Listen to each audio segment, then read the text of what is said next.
Is it hard to understand? When it comes to reading the Bible, the first thing that comes to mind is the fact that this is the Word of God. The seals have been broken, and the truth is here. And when we go throughout the scriptures, when we go throughout extra biblical records, we find that the language that God employed, that He used to create the heavens and the earth, was the Hebrew language. Christ said, I came for the lost sheep of the house of Israel. But yet no one, no religious leader, no religious church out there anywhere can now identify the 12 tribes of Israel. Can we?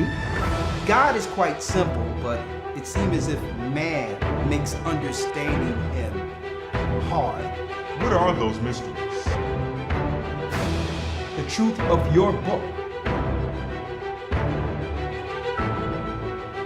and the truth will make you free. The Hebrew and Bible Academy, you're invited.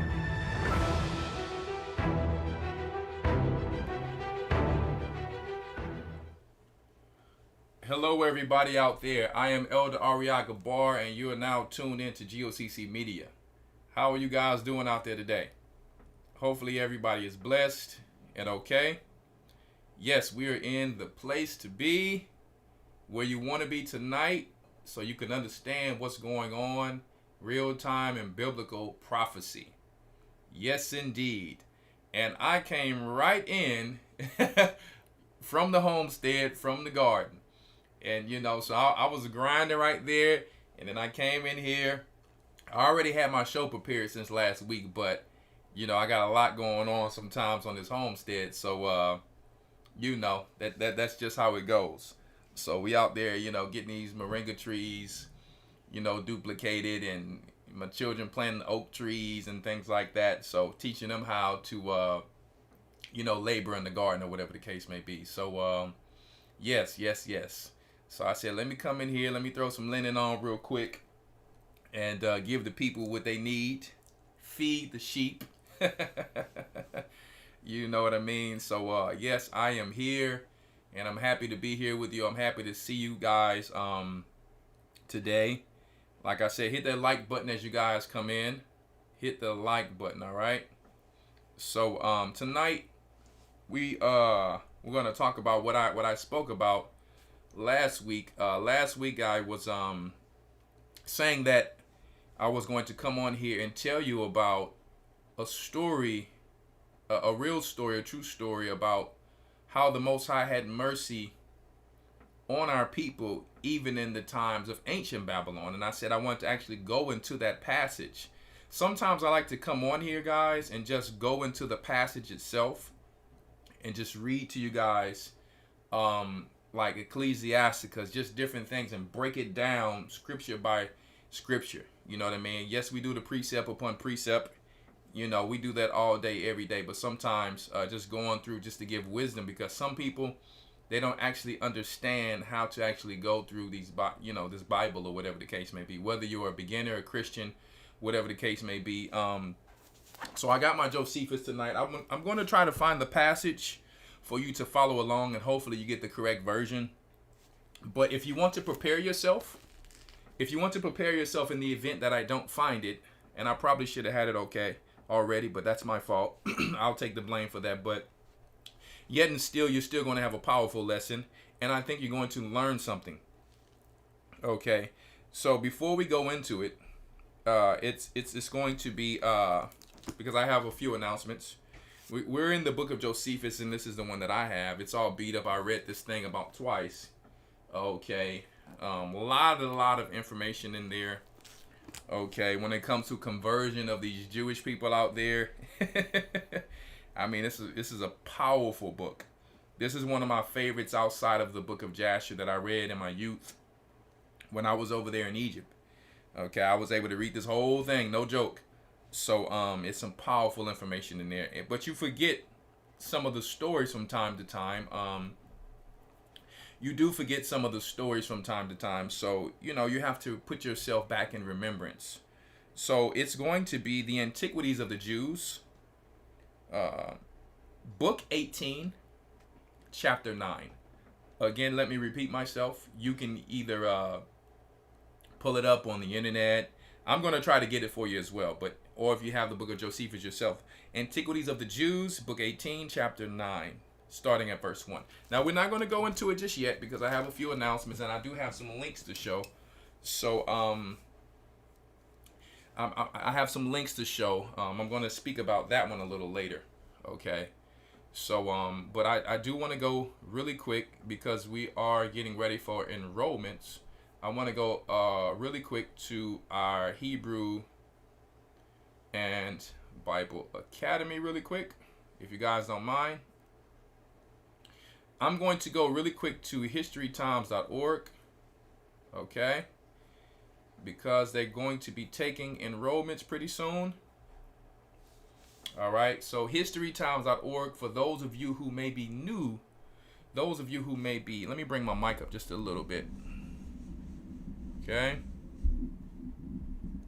For those of you who may be new to the channel, we always like to come on here and remind people who may already know or could forget, and those who may possibly be new, about our academy that we have on Sundays, Sunday mornings.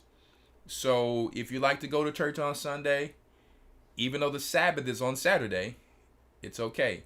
You can come in to see why church is on Saturday on Sunday. So you won't be breaking your Sabbath. That's in your mind. Come on Sunday, and that's not the only reason why you should do it. If you truly want to learn about the Bible, come in. This is just the day that we teach the academy itself. We teach our Sabbath lessons Friday sundown to Saturday sundown, okay? We have today, Tuesday, myself, Elder Rawchaa, the local elder in Houston, okay? And then we have on Thursday, all right, we have Deacon Hazak. I think he's in the body of New York. And we have Elder Rawchaa. He comes on Patreon sometimes, and also he comes on Rumble, because there's information that, that cannot be spoken about sometimes on YouTube. And then you have Elder Rawchaa, I forgot, who's on Wednesdays, okay? The man who started this church, okay, on Wednesdays, all right, from Philadelphia, all right, Pennsylvania. And check it out. He's coming on Wednesdays, and then he comes on Fridays before Elder Rawchaa comes on. Then he comes right back on Saturdays. Then he comes right back on Sundays to teach the Hebrew and Bible Academy, okay? So just take these notes down if you're new to our church and you really want to get a nice foundation in biblical understanding, weaning you from the milk to eventually get you to the meat, okay? With very impactful, deep lessons. So don't miss out. Check it out on my screen as you see there, okay? Don't miss out on what everybody is talking about. The Hebrew and Bible Academy is experiencing its best year ever with brand new lessons, timely news reporting. The elders of the Gathering of Christ Church would like to invite you to enroll in the next Hebrew and Bible Academy. Okay, they have one now, but the next enrollment will be December 14th, 2025. Okay? This is what you can expect. This academy's theme, all right, beyond 2025. Hope after Armageddon. Hope after Armageddon. Okay? The lessons here that we have, very powerful lessons, should I say. How Israel prepared to leave Egypt. We're not talking about the Jewish people who converted into being bloodline biblical Jews. These are two different people. There are Jewish people who are like Jews. That's what Jewish means, living in the land of Israel. And I do not say that with any condescending. This is biblical prophecy that God said would happen. If our forefathers did not follow him, he would put a foolish nation over us. I don't have anything personal against these people. Now, I have something personal against all wickedness, whether it comes from any people, my people, any other people. But if anyone say, if these people over there say they're Jewish, they are. They are Jewish. They are like Jews only because they have a similitude of some similar things they follow. But the religion that they follow has nothing to do with Christ, the Most High God himself. And some of them over there, if not most, do not even believe in Christ as the Messiah. They profess in their books that he is in, excrement in hell. And I am not telling you anything that's outlandish. This is exactly the truth. There are biblical bloodline Jews who would fit prophecy, who would not get into the land until what you guys know is Jesus Christ himself comes back. He's going to put these people in the land because they actually need a savior, because the whole world have forgot about them, which is why they are nicknamed the lost sheep of the house of Israel, the hidden ones. Okay, everyone else is in front of them, but these people are the hidden ones, walking around like the walking dead, when really these are the kings and queens of the earth, walking around like the walking dead. Right? So that's the difference. These were the people who were in Egypt that Moses led out. Okay? How Israel prepared to leave Egypt. The wilderness. How Israel lost Jerusalem. Josephus. Ishmael, the silent enemy of the Israelites. The Arabs, whom I lived among my whole life, in Babylon and outside of Babylon. I have now, as a young man, lived in the truth longer than I lived on this earth. I've been able to live longer in the truth than I lived on this earth, and when it's time, or when it comes to judgment. And that's a blessing. So now one day I can look at it and say, hey, this is all I know. This is what I was born into. Right? In my youth, I understood the curses and why they are there. But guess what? God has blessed me now to live longer in the truth, you understand, than I was living in the world when it comes to when sin starts to count. Okay? What a blessing. Jews, an in-depth lesson on the synagogue of Satan, as we just spoke about. So this thing is going to be totally hammered, and you're not going to come out of there without understanding the history of the whole world, who all the people are in the Bible. You're going to understand the things that are not taught in the Christian church today, okay? You're going to understand those things, all right? So make sure that mic is good for you guys. We also have AI technology. AI technology. And the days of Noah. This technology, you're going to find out, is nothing new under the sun at all. It is really just the same technology during the times of Noah and before then. They can present anything as if they just found it out or something like that. Now, I'm not saying that certain things were not lost after the flood. They had to recollect some of this technology, and they would get it through the worship of gods or fallen angels that God himself created before they took on their dark form. You learn about all of these things in our Hebrew Bible Academy. On top of that, you get not just the biblical lessons, you get Hebrew that God intended for us to speak, not the Yiddish that the Jewish people speak today. Okay, with the vowels and all that, all right? You also get news that is not readily available on YouTube from the teachers of the Most High themselves. All right? We are not racist. I don't care if you're white, Asian, East Indian, whatever the case may be, Arab. We do have to speak history to explain for people for understanding. But I don't care if you, whatever religion you're in or whatever God you're following, you can turn away from him. We will put you in the water to be baptized to save you from your sins. Yes, we speak about your people and the evil that they do. but we also do it to ours first. The Bible says, woe to them which call good evil and evil good. Don't think that just because you get baptized in our church, we're not going to speak the truth of what your people are doing against our people. We will also speak first about what our forefathers have, how our forefathers have sinned. If our forefathers didn't sin, your forefathers would not be over us. So it's nothing personal.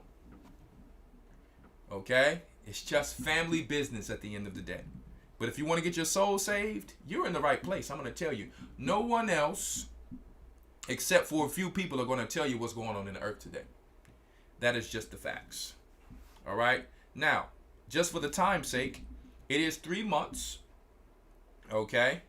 And it's $150, okay, for the whole course. Nothing you're going to go into debt with. It's going to support our church in the works. And you're going to be able to get a lot of wisdom, knowledge, and understanding from this. Now, I'm going to say this. Let me see here. It's going to be on Sunday, 9 a.m. to 2 p.m. Eastern Standard Time via private Ustream link, and is not to be shared.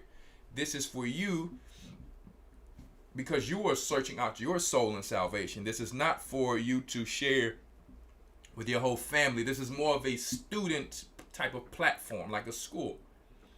If you miss it on Sunday, excuse me, if you miss it on Sunday, the lessons are recorded, okay? Just so I can put it out there, just so you can understand that. If your family wants to get in, let them support our church and the hard work that goes in to bringing this forward by being studious themselves, because there are tests that comes with it, okay, to test your knowledge on what you've learned, so that the next academy, if you have to take the next academy again, because there's always something new that comes out in every academy. They change the lessons from time to time to keep it new. And you never know with our teachers what comes out. There's something like this is when you get into this walk, you'll understand something. Sometimes a teacher is teaching a lesson that he planned, and the Holy Spirit takes it to something totally different. And us teachers understand that. Okay? So you get the PDF booklets. All right? You get the PDF booklets to go along with the lesson. All right? So that's what I want to put out there. And don't forget, one more time, you can go to historytimes.org. So, I'm not sipping no wine. I'm just sipping a little water. All right? Just so you know. All right? So, let's start our lesson. Check it out, guys. It's so much going on in the world today. So much going on in the world today. And we, as a people, we seem to not get it. And it's not a blame. We think that every time there's a storm or this or that every time it's just the devil. But everything that goes on in the earth when it comes to death and life, the Most High allows it.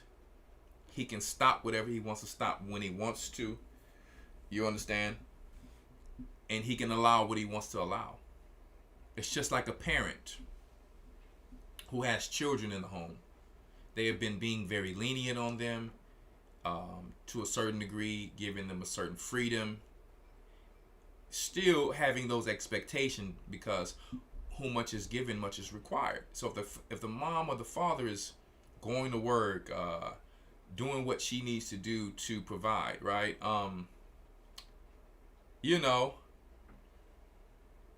The kids should appreciate it. And so what happened with us is that we fell from our forefathers fell from the sins, from the commandments through their sin, and it caused us to go into captivity. That's not being explained in the church, but we see a lot of things going on from time to time, and we don't think that it's the Most High trying to wake us up, trying to get us to come back to him. No different than how he sent us into captivity to all of these countries over and over and over, time and time again. And here we are again. If you read in the book of Deuteronomy 28 and 68, he said he should send us into Egypt or bondage again with ships, because Egypt is, the name is Mizraim or Matazarium in Hebrew. That, okay? So bondage is what Egypt means. All right? That's the idea of Egypt itself when the Greeks came over. We were building the country. We made it great, just like we are today in America. Who would deny that? Who would actually deny that? The so-called Hispanics, Native Indians, who were of color and are still of color. Am I saying that bright-skinned Hispanics are not the children of Israel? That's why we teach to all nations, because you never know if you're going to miss a child of Israel. Their forefather could have been black, start dealing with only white people. Obviously, the color is going to look, more pale today. Not only that, when you read in history, when I was overseas, I had information that they let me tell you, they murdered and massacred in South America and North America. When it comes to the Northern Kingdom, almost 90%. This is in their history books. Almost 90%. So, of course, they would not look exactly the same. Okay? Yes. Their body formations would change a little bit. The color would change. But we must prophesy and teach all nations. And that's not the only reason we teach all nations. Because we can't hate a nation just because they're not the children of Israel. If they want to be right, then guess what? By all means, we're going to put them in that water so they can get everlasting life. Now, I do see, well, before I go there, a lot of these storms and things that's happening, we've been speaking on it for a few weeks. And I thought I would come out with another lesson on it, because the Most High has showed us mercy. And I'm going to show some links today on why, on top of the story that I'm going to read to you today from the G.O.C.C. It's a real life story that's very similar to our people today and their predicament that we're in today. And how the Most High, he still be having mercy on us. In our transition towards him. Where another person will see you and judge you, where the Most High is looking like, he's looking to see what's going to become of what you're going to do. Like a lot of drug dealers and different things. You think all drug dealers back in the days wanted to deal drugs? Some of them wanted to get in the game and get out. The Most High knew they would get caught up. I mean, King David meant well and fell to lust. We all mean well. To the pure, we learn that all things are pure. But the Most High is sometimes trying to see, how is this man or woman going to turn this around? And I'm not telling people, I don't want fools to think that. I'm telling you it's okay for you to go out and break the law, steal, kill, sell drugs, and then come back. If you're hearing what you're hearing tonight, I'm telling you what we used to do when we were in the world, and we didn't know better according to our law. We knew better according to the law of man, but we didn't know better according to this law. We were angry. We were tired. We still are tired. So the Most High have given us mercy. Time and chance happen to all men, like it says in the scriptures. Okay? So I also see, and we speak about it from time to time, I see Esau out there always telling us what, even though our forefathers sinned, what I notice about Esau is that they were not really saying anything until their empire started to fall. And I got to keep it real with you white people. If you don't know you're Esau or Edomites, that's who you are according to the Bible. We don't hate you. Jacob loved this brother in the scriptures, and we still love him today. But we're going to speak the facts on it, because guess what? Esau tried to kill Jacob every chance he got, because he was promised. He even linked with the Arabs to try to come against our people. He even linked with the Arabs to try to come against our people. That's your Saudi Arabians you see there today. They're really the same people that you see in Israel and the Vatican today. But the whole deal is, They're crying now all over the internet. They're doing this. They're doing that. Hey, you got to watch out for this. I'm like, man, listen, Esau is more terrified than us. We just trying to find a way to make it from point A to point B, getting a little food on the table. Esau is all on they all on the internet. Man, they doing this. Yeah, have you seen this? Listen, I appreciate some of the information because guess what? At least somebody's putting it out there. But it's like, are you not going to go and have a family meeting with your forefathers and sit down and holler at them? You too busy trying to live fat in your little empire and kingdom, taking our culture. Yeah, just you have some similitude of your brothers who's living in Israel. You are not the same type of white people from the ancient times. If you go and watch Vikings and little shows like that, you'll see what I'm talking about when they get in the dance. They pull a little dress. That's who you are originally. We was always fly. Don't try to tell us we didn't have no electricity. None of we not believing none of that. There's more than one way to get electricity. There's water. We got the young brother out there who's making gas from plastic. We had electricity. We had electricity in certain parts of the world. We did. It wasn't Benjamin Franklin. And we letting you know we don't care about what your forefathers told our children. Because it's all lies. I'm not telling my children Benjamin Franklin created nothing. Because he didn't. All he did was perpetuate what his forefathers did. Murder. My children not going to even hear in their ear Benjamin Franklin created anything. Jacob is the former of all things. When you look at the inventors list, we are there. We're not saying it to be cocky over you. But the truth has to come out. And however it comes out is however it comes out, baby. You see? You need to go and holler at your people. You need to go and sit down and have ambassadorship with your rulers if you have a problem. Instead of putting it all over the internet as whistleblowers, let me tell you, you must not know your forefathers. Your forefathers were ruthless. Whatever they want, they would go and take. So maybe you lost that side of you, and it's all good. But don't try to put fear in us when you're not going to do anything about it. It's almost like you're telling us everything that's going on, and our people are becoming afraid. You know, and you know who's more so becoming afraid? It's actually the people who are so-called woke. Running like a chicken with their head cut off, trying to solve every issue we can't solve. The Holy Spirit is with us. We can only do what we can do. You need to go and, white people, you need to go and talk to your other white people who's causing all of these problems. You go and stop them from causing chemtrails in the air. They're not going to listen to us. No matter what we say, they're giving money to all these other nations. Asian hate, Arabs, East Indians, white people. I'm taking my children to the hood sometimes, showing them where we come from. And I said, look around here. When you read the Bible, you'll understand it more when you look around here. We don't own any of these things.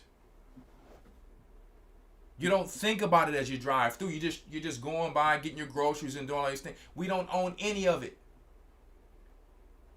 And the only people who ICE or ICE is coming to take is Hispanics. I'm telling you, they're taking out Hispanics to bring in these other nations before AI is set all the way in. They're telling you about immigrants, but why only the children of Israel, who are the so-called Hispanics, being taken? It's only them. Look online and you tell me when you see a bunch of East Indians getting taken.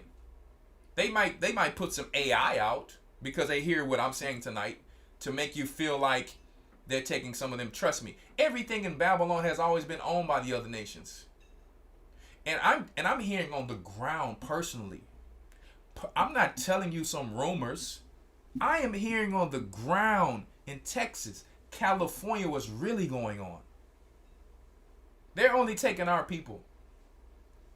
So you need you white people, you need to go and you Edomites, we're teaching you tonight who you are. Jesus is not white. And you know you're educated enough to read what burnt brass is and hair of wool. You know that. You know you guys don't have hair of wool. Come on now. You mean to tell me you're such an expert you forgot that part? Context clues. Go and talk to your people. And I know you won't, and I know you won't do anything. Because you're more afraid than our people. That's why your forefathers are trying to hit people from a satellite, hit people from afar. We go heads up. We come from the tribe of Judah. We go heads up with the giants. The only reason we're not doing that right now is because Christ told us to stand down. But trust me, nobody's going to come to me with a mask and to take mine. Nobody's going to come to me with a mask and not identify themselves just to take mine. That's why Christ said, listen, I keep something right there. If I'm teaching a show, you know how you see this stuff. So if I'm teaching a show and I hear some bumping, I stay ready to keep from getting ready. I lift that bed up and I got a whole arsenal of warfare ready. If I got to leave and I got to leave this behind, I got something in the car. See? But our God told us through his son's word. Through his son's word. Stand down. Vengeance is mine, saith the Lord. We have to be tested as gold being tried in the fire. But he also said, sell your cloak and get a sword. Protect your family, protect what's yours. I'll be darned if I'm rolling down the street. And I know Christ said to agree with your adversary, but nobody's going to come to me with a mask. And just, so let me tell you something, Issachar, Mexicans out there. You guys got these tattoos all over your face. Just like our people fronting as gangbangers, but nobody really wants to go to war. So why are we acting like gangbangers and getting on television and social media as rappers and all that when you're not really about that life? It's time for Issachar to come together. Maybe you're going to have to start little hidden communities and all type of stuff because listen, they just snatching our brothers up out there. Huh? And guess, you know what's crazy? They're taking the people who even have paperwork. I'm not trying to push fear. I'm telling you the truth. So I heard just recently, my wife was talking to a Hispanic sister, Issacharite sister, who works at a gas station, and she was just crying, man. She couldn't hold it together. She said even in our little area around here, that ICE was coming around there taking people. Yeah. People who, even if they were legal, they maybe lost their green card, even though they're legal, and they're telling them you're not going to get your green card for 1 to 3 years. So these people have to lay low, and she's saying they just going to work and coming home. And everybody's just nervous. We are in these times. And I'm going to tell my Mexican people out there what to do. My beautiful Mexican people, beautiful people. Stop the fronting, just like our people need to stop the fronting. Stop this gangbanging stuff. It's not helping you out. The music industry and the rap industry have destroyed our neighborhoods to a certain degree. If you're really about that life, it's going to be time to show it. You either going to get corn or you're going to get spiritual. I suggest you get spiritual. Oh, no. Don't ask. Somebody going to ask Brother William Abercrombie, or is he still stuck in the store? Y'all, Lord have mercy, y'all crazy. Oh my goodness, y'all got to stop it. I ain't gonna lie, I had to laugh at that. My brother, he made it out the store. If you ain't see the Facebook post, Lord have mercy, our people was goofy. Anyway, my brother's going to get some soup for his wife feeling under the weather. and he done got stuck in the store, and he was trying to make sure Esau don't come up in there with the guns up talking about, what you doing stuck in the store? Did you steal something or whatever the case may be? Lord have mercy. He had to go on live and make sure, listen, y'all know I ain't got nothing in my pockets. Father have mercy. This is the curses we live under now.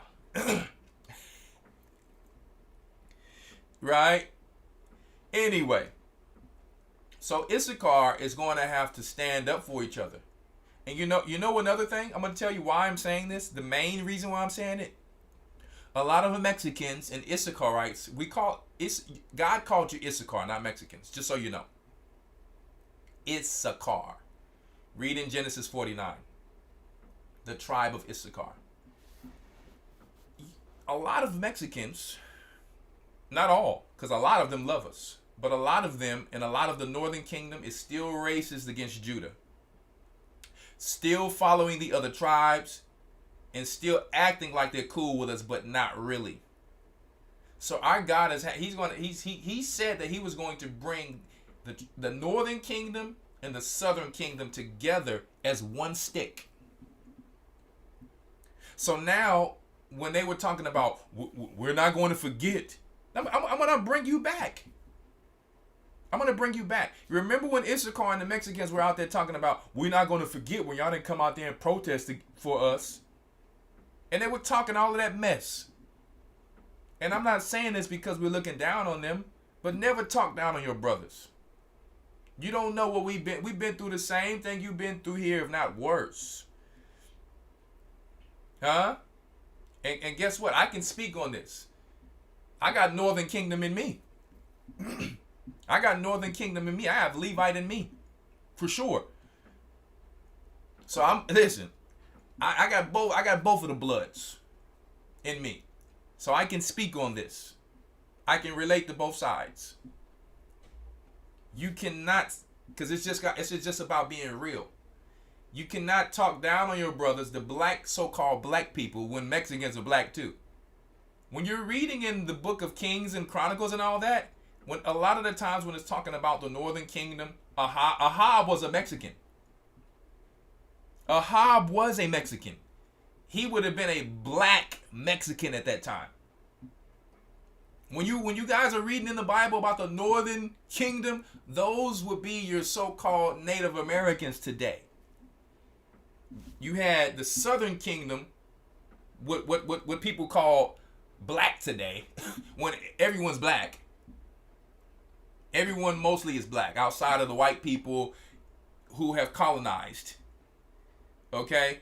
You have Judah, which are the Negroes, Benjamin, the West Indies, and the Levites, which are the Haitians. That's the southern kingdom. Then you have the rest of the Hawaiians, the Cubans, the Colombians, the Mexicans, the Panamanians, all of the, you know what I mean? All of these people, the Philippines, all right, same tribe as Hawaiians. All of these people were black people. We're the same family. So today we have been divided, and we just don't know who we are. That's why we're called the lost sheep of the house of Israel.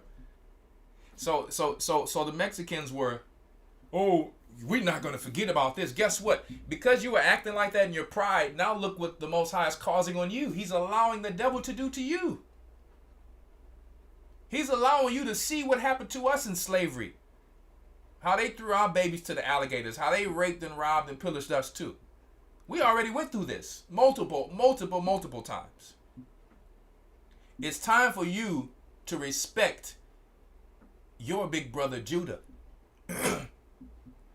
The so-called black Negroes. You're going to have to do it anyway, because if you don't do it, you're just going to continue to suffer. So when you see your brothers and sisters going out there, going through this, you send them to this channel, because we talk about these topics on the regular to help them to prepare through these times. The same black brothers you're talking about, hey, we be helping our native Indian brothers out here, the tribe of Gad, when no one else is helping them, while the Edomites or white people is poisoning their waters. We're sending money as a church to our brothers and sisters who are going through it over there in Jamaica in the storms. We're not about to talk. So yeah, you guys came together with little communities and neighborhoods and all of this, but guess what? We're doing it. We're doing it. With the little that we have, and let me tell you, if we had a whole lot, we could do a lot more. But the little that we have, we're coming together. So you've been coming together. But you've been fronting. I see everybody wants us. They want the tribes of Judah and the southern kingdom to be on the front line. And guess what? We don't know if they're going to stand behind or not. Or they're going to throw rocks at us while we're on the front line. We don't know. But you better see what's going on, because according to your heart, which is your treasure, is how you're going to be dealt with. Just like Christ said, according to your faith is how you're going to be healed. So if you're out there and you're double-minded, the Most High is going to allow you to be killed. He's going to allow you to be taken. Yes, righteous people die and go to the bosom of Abraham. But if you have snake in your heart, you're going to get stepped on. You need to come and get baptized in the name of Christ and leave that Catholic white Jesus alone. With all due respect, that same white Jesus is killing you right now every day, taking you from your families. Cesare Borgia is his name. And if you want to learn more about it, all you have to do is come in our Hebrew and Bible Academy on Sundays, or you can go through our channel on A Gathering 144 and search through all of the lessons. But we don't have time to search through the lessons for you. So that's why we have that academy, because we just keep going. We just keep the work going. They want us to be on the front line, talking all of this noise and all of this crap, when we are their brothers. We always looked out for them. We always spoke up for them. But we're tired of going out there protesting, getting on these streets, getting our behinds whipped, and we get nothing back. Our people tired of protesting. So get together like you always have, and stop letting people take your people. That's all I'm gonna say.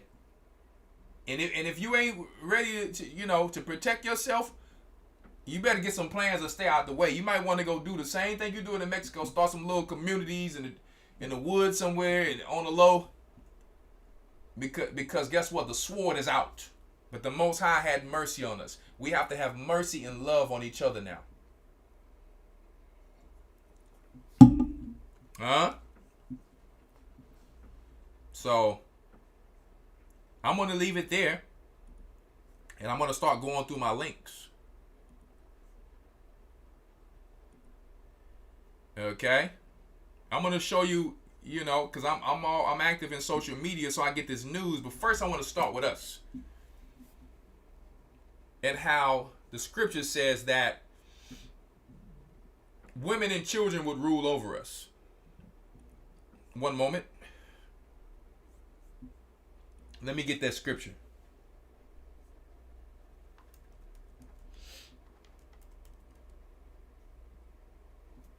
One second. Isaiah 3 and 12.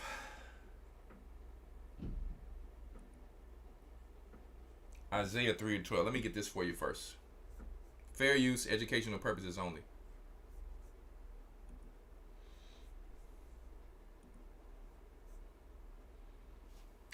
I see why it's not playing. I'm gonna have to actually put the link here. One moment. I have you all.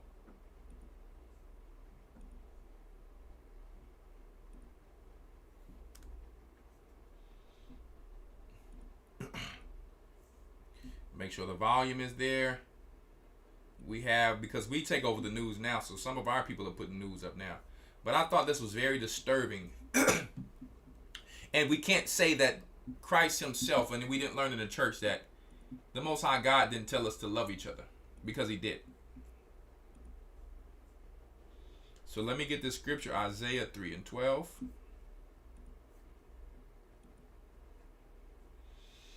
Isaiah 3.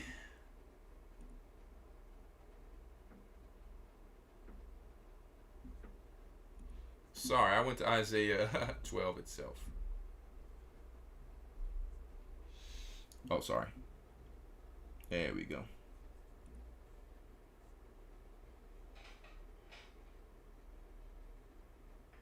One second. There we go. Check this out really quick. As for my people, children are their oppressors, and women rule over them. O my people, they which lead thee cause thee to err. Who is supposed to be the leader according to scriptures in 1 Corinthians 11? The Most High's first, Christ, man, woman, and child.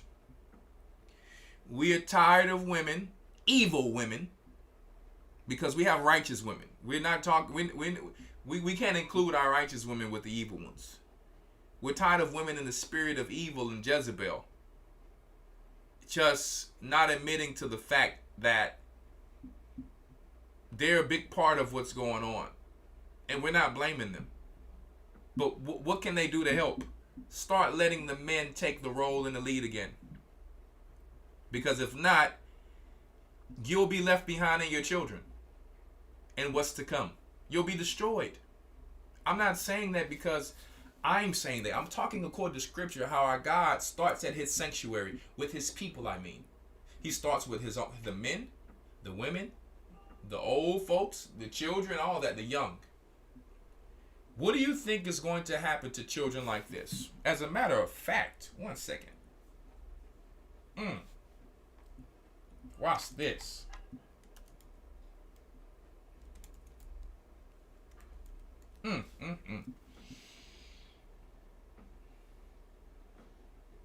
Second Kings 2:23 really quick. Y'all know where I'm going. And I'm going to show you why I'm saying that.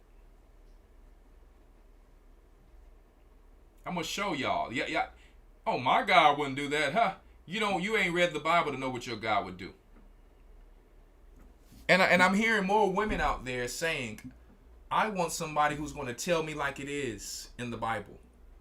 Not just this repetitive Christmas, Thanksgiving, Easter with fake families. Black people don't have no family no more. They barely operate with the majority of their family. They come together, they be about 10, 15 people. Most black families now. The cell phone and social media have taken away our normal social lives we used to have as families in family gatherings. I'm gonna show you where I'm going here. How evil we have become. Regardless of this situation, we should never resort to this. This is where fathers will break this up. I remember back in the days when there was a fight, the men used to break it up. Now the men are getting the cell phone like little marks, little broads, recording. And I wish I could just take this big fat hand right here and just smack the crap out of them. Because, I used to beat up bullies. I used to get bullied, so then when I used to go to school in middle school, when I would see people bullying like little white kids and bullying people, what I would do, I would grab them by the backpack, and I became like Batman in school. And I was in 6th grade. I wouldn't let nobody bully nobody. I'd be like, leave them alone. I had to become a gorilla and a lion where I'm from. I know how it feels to go through this. I've been jumped. It's funny, when I got jumped, I'm still winning the fights though, but I know how it feels to get jumped by somebody's sister trying to stump me because I'm beating their brother up. And matter of fact, a lot of times it's always these big football players who had bigger size, and I'm big, but I was a basketball player. We were skinny. I remember getting jumped, and I'm like, man, they just keep telling this, this dude's girl like me, and I don't like her. I'm not into this dude's girl. I don't roll like that. I never cheated on one girl I was with. I'm not a cheater. I'm not saying you bad if you made a mistake, but I have never been a cheater. We were brought up to not roll like that. Thank you, sweetheart. Right? We were brought up not to be jealous and try to take each other's girl. We just didn't roll like that in Texas. Not me. Okay, we stood on principles.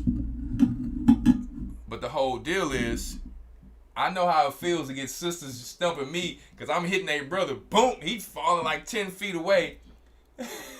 And my stories is not Fat Joe stories. They not cap.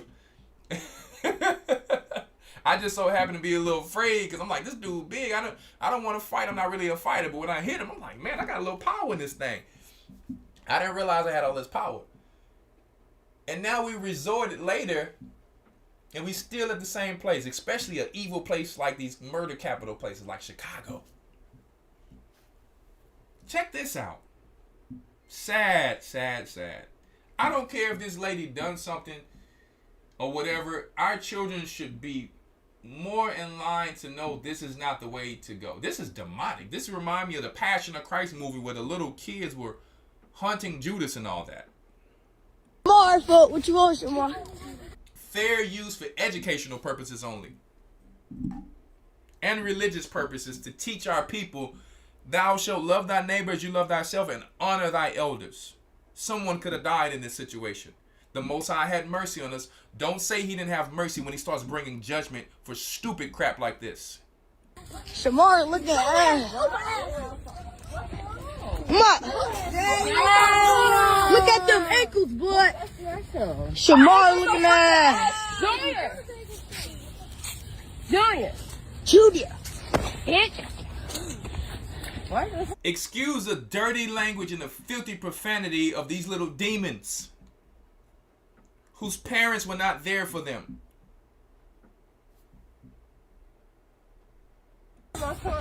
Hey, fool, don't touch my brother, fool. Why? Don't touch me. Oh, hell no. Those ankles asses.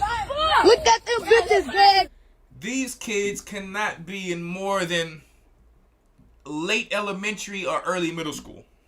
These kids look like they in 4th to 6th grade, guys. And this is our problem. We want to talk about everybody else. But the judgment is coming on our people. The judgment is coming on our people. Yes, listen. I'm going to tell you something. I told you guys 2-3 years ago for the Passover, I got hit by a storm. Tore all my greenhouses down. And I'm going to tell you the type of storm that I got hit with. You can tell a demon was mad. You can tell a demon was mad. I can't stand this thing. That's how it looked. When you seen how the gate was, guys, it was formed and ripped up like it was crazy. And I don't exaggerate my stories. I know my life. I don't need to add nothing to my stories. I don't like hearing stories that's added to. So I'm not going to give you something that's added to. When I seen the gate and how it was turned and ripped, and it was like somebody like tried to pry it, I'm like, yo, this is not what a storm does. This is a demon. This was a demon. And that's what storms are anyway. For those of you who don't know in the Testament of Solomon, it's really not supposed to be any such thing of hurricanes. When I'm overseas, there's no hurricanes. They're just winds. It's like all the demons are stuck in this place where our people are. So why am I saying that? If we get tested as the righteous and we scarcely make it, what do you think is going to happen to the wicked? I'm still rebuilding some things because I have to work. I have to pastor, run my company, run my homestead. It's some things I have to take my time. I say I'm not going to stress. I'm going to rebuild as I can. But I praise the Most High through all of it. You see, one thing about me, I don't walk around caring about what people think. I am only one man. But I praise the Most High through it. All my windows, I gave you the story. All my windows was broken. I had to sleep with my windows broken. I went to a hotel. I said, I'd rather come back and sleep in my house. I had to put plastic on the window. I said, I'd come back and sleep in my house. Had glass everywhere, carpets messed up. I had to go through that. So I know what it feels like. So when I'm speaking it, I know what it feels like. I'm not speaking it sitting comfortable. I already know what it feels like. I grew up just like some of you in Jamaica, some of you who call yourselves Bushmen. I've already grown up like that. I've grown up in a shack, or what they call a shotgun, little shack house in little old Opelousas, Louisiana. That's where I come from. With chickens running around. You got to eat. My stepdad is cutting chickens. I'm running through cornfields 2-3 years old by myself. Don't tell me I don't know what it's like. So I don't ever want to hear, listen, I come from the full struggle. I see people getting shot when I was a kid with my own eyes, running home, and then I see the guy walking in front of me bleeding. I am from these curses. I am a definite Israelite. And so when I seen these things, all I knew when I was a kid is that I want to help my people get out of these situations. And I never knew what it was going to be or what it was called, but I knew that it was in my heart and my mind that one day, when I'm mature enough, I'm going to find this missing thing that's out there. I'm going to catch it somewhere in the air, wherever it is. But until then, I told God, I said, if you don't give me this truth, I'm going to go harder in the streets. I'm going to go hard in the streets. And when I say go hard, it was to the point where I thought I was going to have to start taking people out. And just anybody get in my way. Had already been in shootouts. Had already had people shooting at me. Had already hunted people down. All these, y'all know I got to give y'all these crazy stories sometimes. They're not to brag. But I'm telling you, when I come back and see this, because when we were doing this, we were not doing it because we wanted to hurt people. We were not doing it because, at least me, I can speak for myself. I'm not a demon. I just wanted to make a little money, help my boys get off the streets. Now I got one in there doing time for murder. When I left, all my boys went to prison. So you wasn't dealing with no dude, no studio rapper. We didn't believe in capping. We actually hunted the musicians down who were not rapping about their true lives, and we moved them all out the way, like what 50 Cent did. That's what we used to do. When they was on the radio, they're not really moving no birds like that. Nah. We didn't let nobody in our way. So why am I saying this? Because I've already fit all the sides. So when you hear me speaking about our people, I can relate. But what I can't relate to is evil, hatefulness. Because my mom, regardless of what I was doing out there, my mom and my grandpa and whoever was around me taught me to have honor. I don't care how much we don't like each other. Do we resort to what we're about to see here?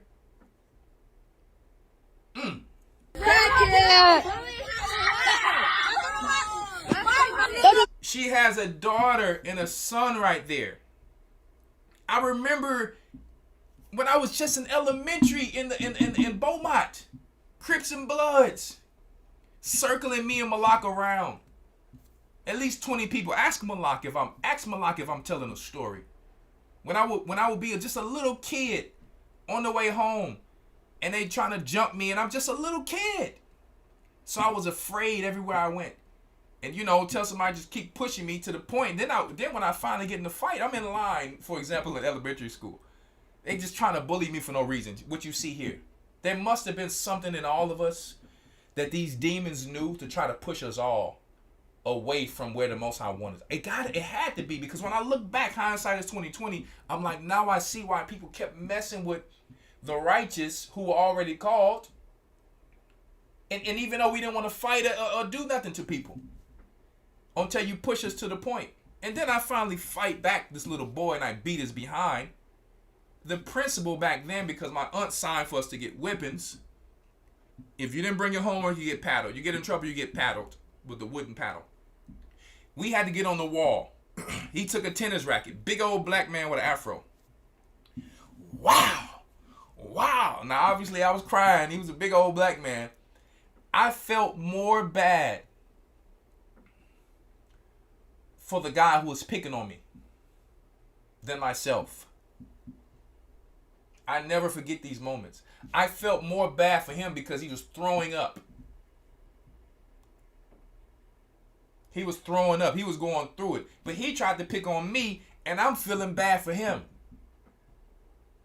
I mean, they would tear my homework up. So when I got home to my aunt, she said, "Where's your homework at, nephew?"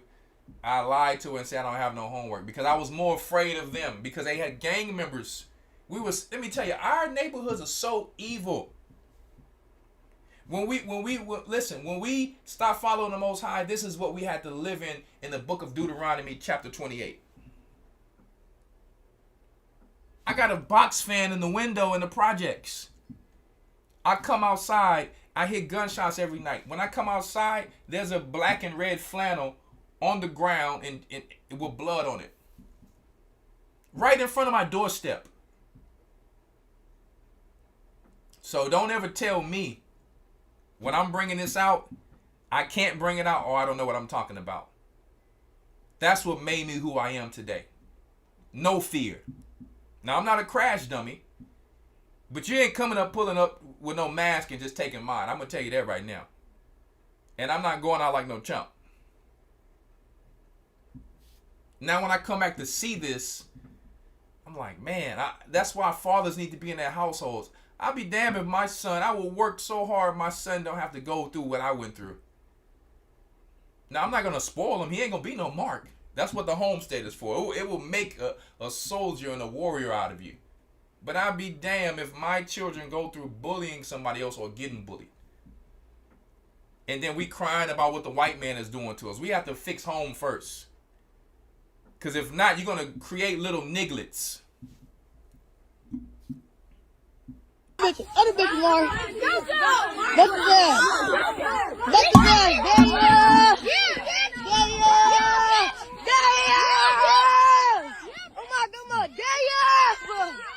This is so hard for me to watch. I'm not going to lie to you. I almost shed a tear, man. This was so hard for me to watch. It made me so angry. Mm. The little kids in them, not the big kids. The big kids not touching them. I'm saying the little kids. I should smash that bitch on my brother. Damn! So they say the little kids are the only ones hitting. The big kids, their conscience was telling them probably not to do it. So because they got peer pressure from little children, they started to engage. Should you burn in hell forever? Should your children burn in hell forever? This is what these schools cause. When your children are going to these schools, this is what's going on. Excuse me. My mother and father, my stepfather taught me very well. When I went to school, I was a Boy Scout. I knew how to tie knots. I did those things. Kept me out of trouble. My step-grandmother was very hard on me about my homework. She would ball the papers up, make sure I come back right. All of these things, how we grew up. I go to a new school. They try to get us out of the hood. But when you're getting out of the hood, it's just a little less hood. I go to school the first day. The Crips and Bloods want to jump me. The Bloods want to jump me the first day. And I'm only in 6th grade. So I'm going through this all over again after I finally get back with my mom from Beaumont. Because a girl likes me named Kiana. I don't like anybody in the school. I'm nervous. I don't know anybody. I'm just a little kid. Just want to do my homework. They're up in there talking about filthy things. Sex and all of this. In 6th grade. In Ali Middle School in Houston. And I had a guy from Florida. He was Haitian. He was a Hoover Deuce Crip. And they were like, man, I got your back. Don't worry about it. You had every gang in that school. And they had metal detectors at that time. And we still have not changed, even though the Most High have had mercy on us. How you know it's bad. My life could have been a movie. You know it's bad when the first day they want to jump you and you ain't do nothing wrong. I don't bother nobody. I don't say anything to nobody. I'm a quiet person. But I'm like, man, I'm terrified. My mom don't know. A lot of these things I didn't even tell my mother. Because I felt I was going to be weak. So now you're not telling your mother because you don't want to go back to school feeling weak. And you're going through all of these peer pressure and all these things. When your children are in school, this is what Esau designed it for. Total evil. I bet you we want to come back to our God now because this is over and over and over and over. More demons are being let out from hell. So now you're seeing these children to attack a parent. And I know y'all probably like, Elder, can you just play the whole video? I got to go through it like this for y'all. As a spirit is letting out. Crack, This poor sister don't want to hit on nobody's children because she's going to go to prison and not be able to provide for her own. Because when they take it to court, they're going to say, well, you were an adult attacking children. Hey, fool, let my homie go. Let my motherfucking homie go. Let my motherfucking This is the children of Israel and how they want to show us. Are we all like this? Of course not. I'm bringing this out because I'm talking to my family right now. The children of Israel. To the Jews first. White people, you need to go and holler at your people, and I'm going to holler at my people. This is wrong. Where's the Nation of Islam? Where's the churches? I'm going to talk to my people. Women, you need to step aside and let the men rule again. Men, if you want to have children, you need to be there for them. And don't be sorry and weak, because this is what's going to happen. This is going viral online right now. And this is exactly what Esau needs to make us look like terrorists and criminals.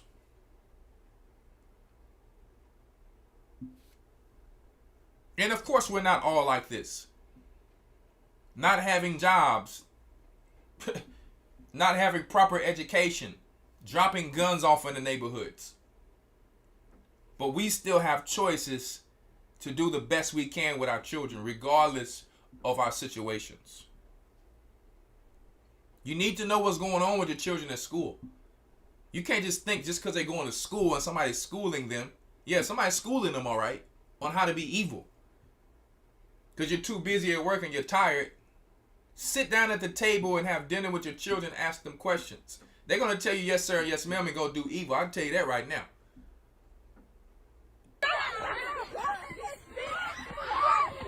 Be his ass, yo.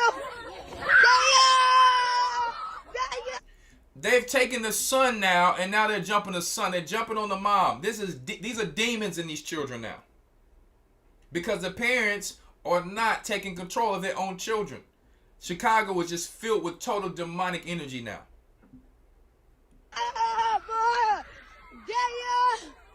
They working us. They working us. Damn! Oh my God!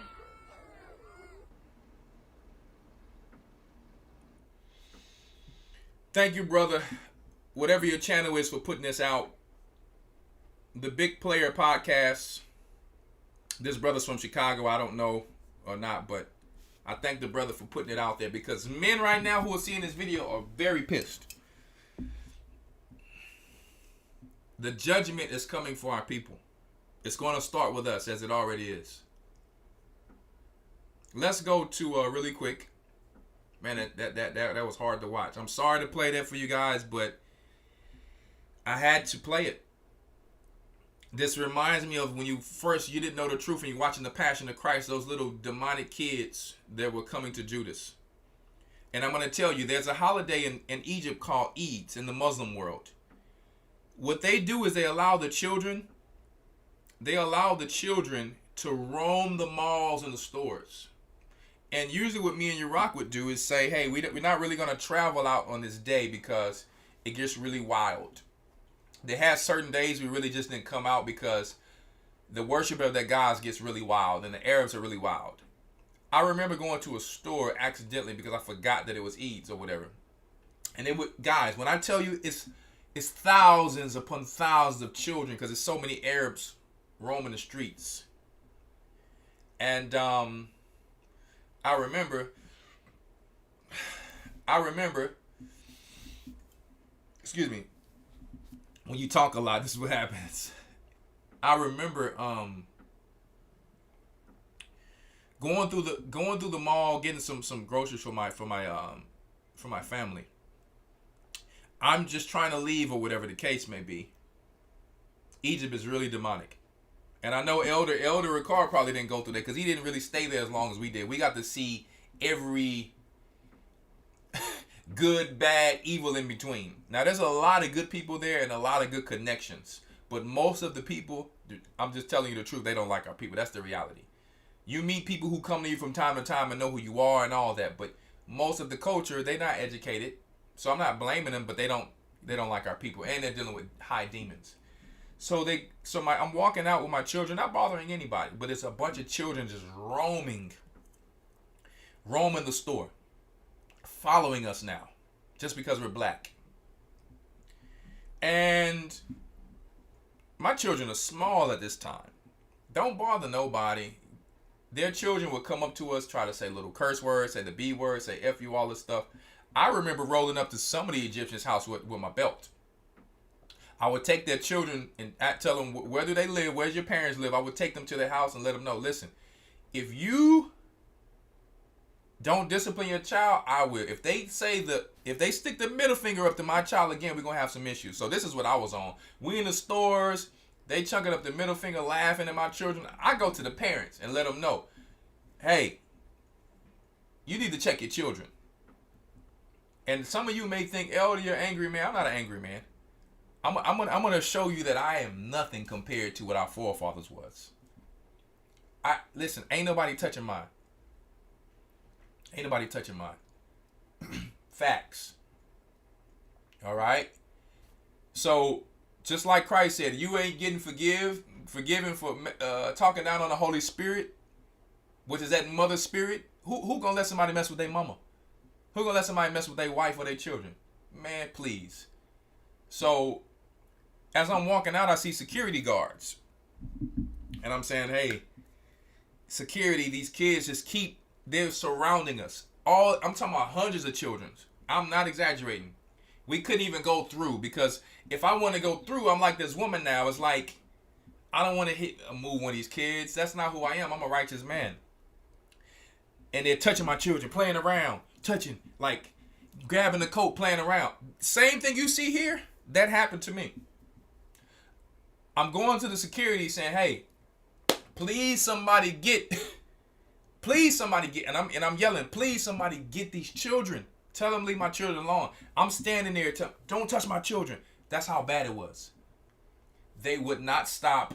Very demonic. I said, man, every time I went out for the few years, I noticed it was the same spirit. Now, and I said, okay, let me tell some other adults that's here. The Muslims don't care. Their children cut in front of you in line. I stopped all of that. When I got in line, I'm like, bro, you get to the back. I will move their behind to the back. I will move the adults to the back, and I will walk in front of them. So it came to the turning the other cheek. I'm like, nah, Christ is not talking about turning the other cheek to these Gentiles who worship other gods. If I'm treating them respectfully, and I let 10 people walk in front of me, and they just keep walking in front of me, I'm never going to be able to buy my groceries. Sometimes I would go home trying to turn the other cheek, trying to get on the bus. Old ladies pushing me in my face, getting on the bus, because they crowd up on the buses. They are so wild and barbaric. And I stood there, turned the other cheek. My first year there, stressed out. Sometimes I would shed tears. I'm like, man, Father, this is what you want me to go through? This is what you want me to go through? And guess what? I was straight off the streets. So nobody can tell me I didn't humble myself, because I didn't lay a hand on anybody. People are able to lay hands on me though, so I'm like, hold up. I guess I got to learn what Christ is actually saying here. I got to really dig deep and see why Nehemiah was the way he was in the script. I had to really understand these scriptures. And so I said, you know what? I'm working 6 hours as a teacher. It takes me an hour to get to school. It takes me about 3 or 4 hours sometime to get back, for years. And then sometime I want to take a shortcut, I find another way. But then when people are getting on the bus, you got to get on the bus to be able to get home. If you miss that bus, it might take you another 3 hours to get home. I said, you know what? I had to say a prayer on this one. I'm getting on the bus first now. I am getting on the bus first now. So I didn't let it turn me to a hater and treat people different. But I realize this earth is for us. Wherever I travel, whatever I need, the Most High is going to provide it. But we're going to have to toughen up and be a little rough. And I was always tough. But I didn't want to come to somebody else's country and disrespect them. But them just to lay hands on me and disrespect me. Old women. So from now on, when the buses came, I said, you know what? It's like I'm working 12, 13 hours a day to get home now because I'm such a kind person. I always respect my elders. So I said, you know what? When the bus came, people were waiting in line. What I would do, I would wait right there. And now I turn to Debo. Now I walk in front of everybody because that's everybody walked in front of me for years. I walk in front of them and I get on the bus first. And I look, what you gonna do? Ain't nobody gonna do nothing to me. Now I didn't have that issue no more. See? So now I learned what the Most High was talking about when it comes to some of these nations. And so I'm looking at this sister like, wow, I went through this. Now let me bring you back to the story at the mall. I'm asking all of the adults. No one ever wants to do anything. They don't care if something happens to you. They told me one time I left my flat or apartment that they hung a Negro around the corner. Hung him like it was just another day. It's just another day there. Nobody's going to go to jail for murder there, for murdering a Negro. So y'all didn't know that side of Egypt, did you? You didn't know that side. Oh, yeah. If they tell you to come with them and you go, you're not coming back. So I knew not to go with them just to any little corner or anything. I'm talking about even the police. We're going to stay in front of everybody. I'm not just going anywhere. And I had to warn brothers and sisters about that, of how to operate out there. You can give police $5 and that's 20 Egyptian pounds. You're going to get in front of everybody in the line and get your paperwork done. But anyway. After I asked every adult and they grabbing my children, I'm moving them out the way like, nah, don't do that. They never stopped. So now the Judah is coming out of me. I said the next child who touches my child, unfortunately, I'm going to have to show them you don't touch mine. So now it's like you're reading the book of Jasher. They touched my child again. Laughed. All of them is around us. I can't even move. They're like ants around us. They're playing. I'm talking about like, guys, I am not exaggerating. The whole mall is like filled with children where you can barely walk. So, I'm not going to lie to you. When they did that to my child, my daughter was number like 3 years old. And they just was pushing and trying to do all of that. Because it was just like me and just a few of my children and my wife at the time. I picked the kid up. And I'm not going to lie to you. I don't know what was going to happen from there. But I know I was going to slam that kid down. That's when I realized, okay, nobody. I'm not. This is to the point where you left my back against the wall. Before I got ready to slam the kid down, then the adults came and security came and said, I'm so sorry. No, please. They're just playing. And then they allowed us, then they moved the kids and allowed us to leave. But even as we were leaving, the kids were still coming behind us. So we had to just pretty much get on the bus and dip. How demonic the world can get, you don't know. Those same ancient spirits from ancient Egypt are still there in ancient Babylon, and now they're here. A lot of this resides in these Nimrodians, these East Indians, and that spirit of Babylon have taken a hold of our people now. So I had to bring that out there for y'all. I'm not telling you what to do, but a traveling man gained much experience. So if somebody just going there don't know how to operate, hey, I can tell you, I know I can lead you. And I'm not leading you through violence, because there's a moment in time where you get good. You say, okay, we just not going to go out on this day. And you learn how to move real smooth and you're not getting enough. People going to call you the N-word every day. But you learn how to move real smooth. But there's no fear in me with traveling. Of cops, of none of that. Okay? Cops will come and just grab my wrist. And guess what? I know a little martial arts, so I was like, you going to let me go. I'm going to listen to, and I say, okay, now I'm listening to what you're saying. You need my passport? There we go. You're not going to just put your hands on me and I ain't do nothing, though.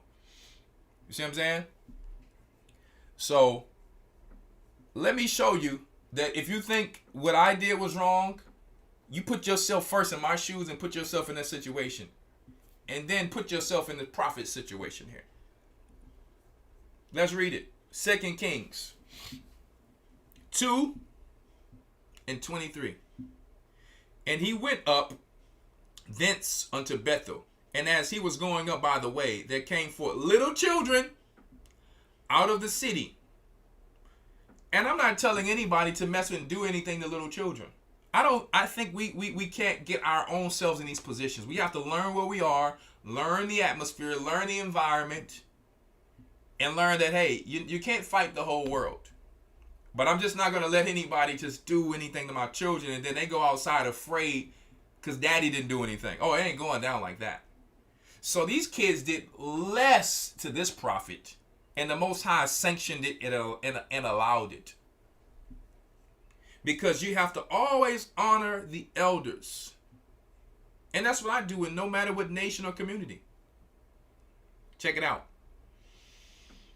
There came forth little children out of the city and mocked him, and said unto him, Go up, thou bald head.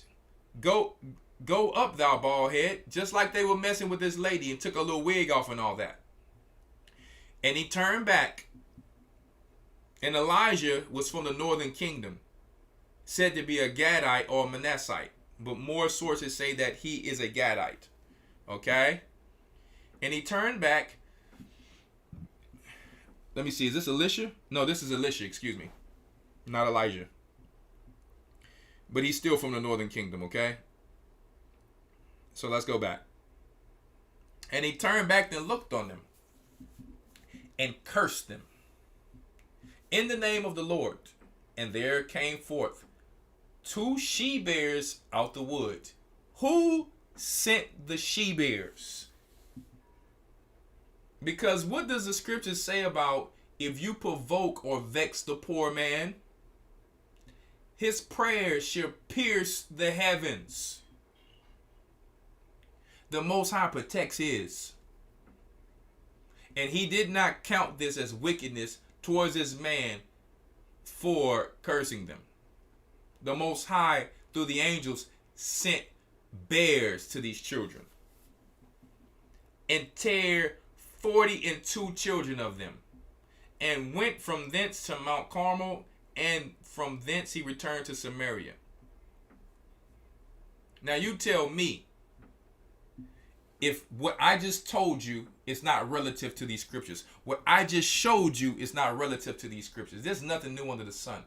Demons can jump in a bunch of children. So that's why when our sisters be like, that's my baby, that's my baby. Listen, when the Most High sends judgment on your baby and you're not going to be saying that's your baby no more.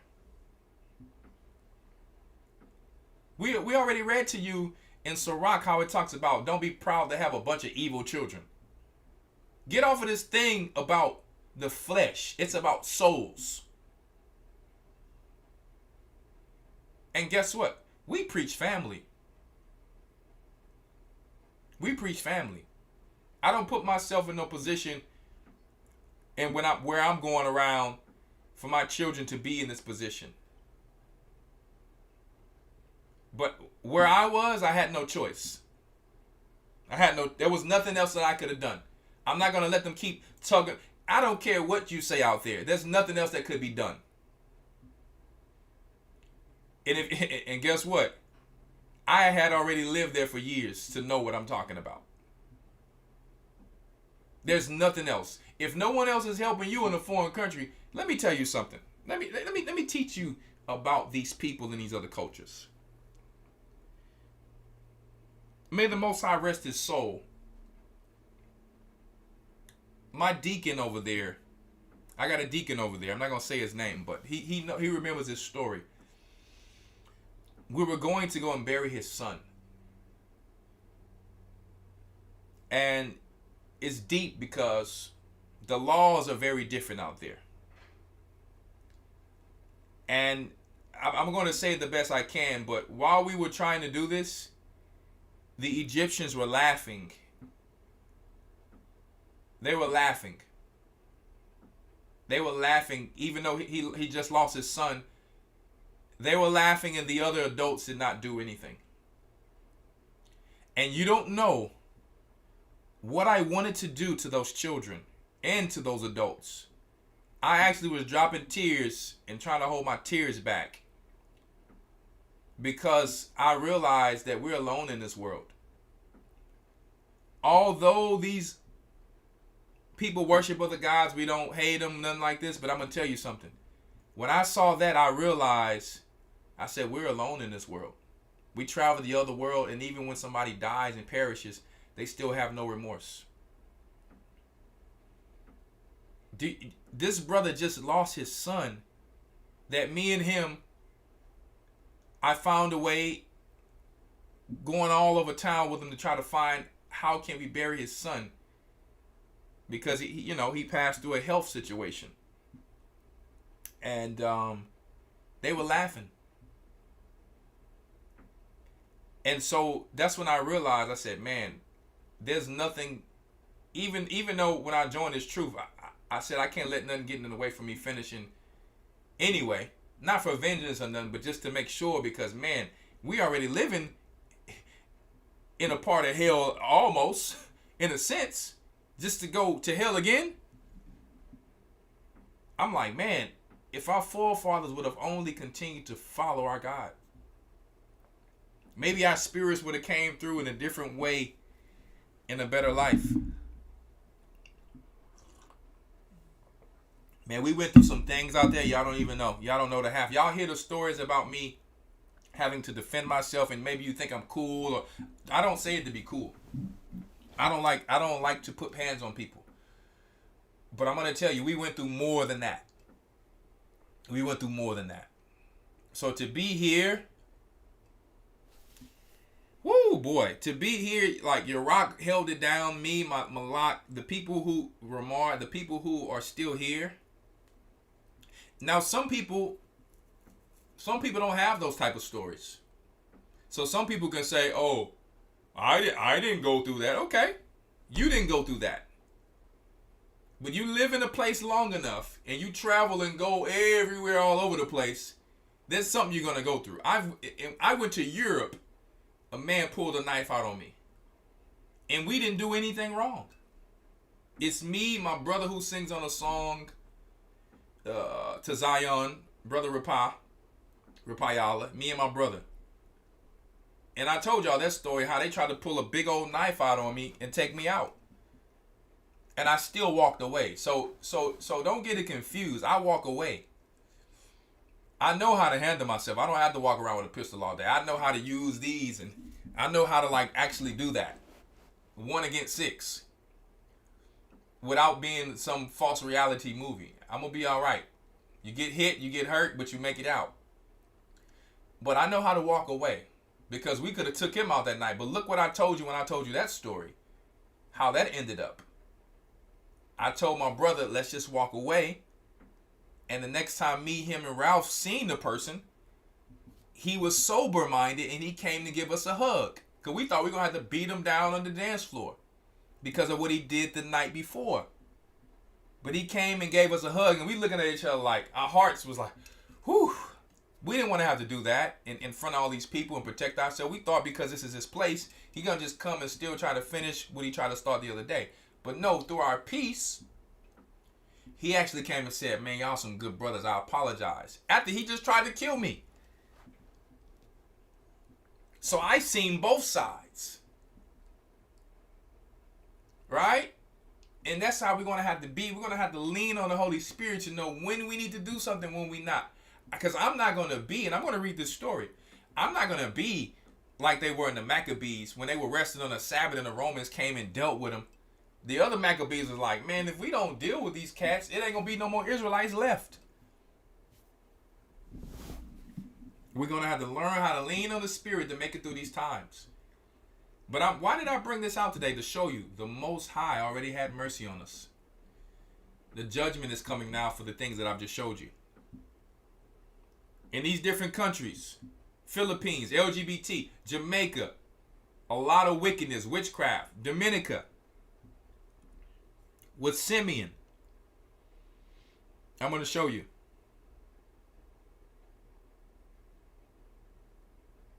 Let me see if I have that video there. 1 second, really quick.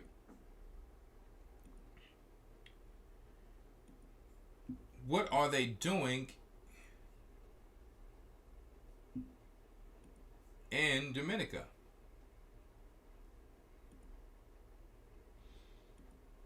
So the Most High, like he judged back then, he's going to judge again. What are they doing in Dominica? Witchcraft, as usual. Races against Judah. Races against their own. It's going to be time for you, Simeon, to come back to the Most High. Locking people up in DR for witchcraft, bro. Look at this. Está bueno ya.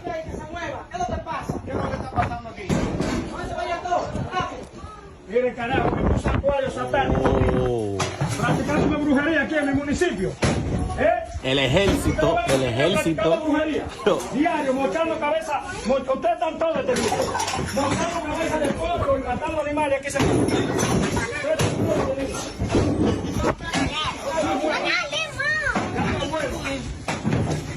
Santuario satánico aquí. Oye, no te me muevas aquí. No te me muevas, Jay. No te me muevas. No te me muevas. No te me muevas. No se me mueva. Todos los días practicando brujería. No se lo voy a permitir aquí en mi municipio. No se puede. So what you see happen on the islands right now, straight judgment.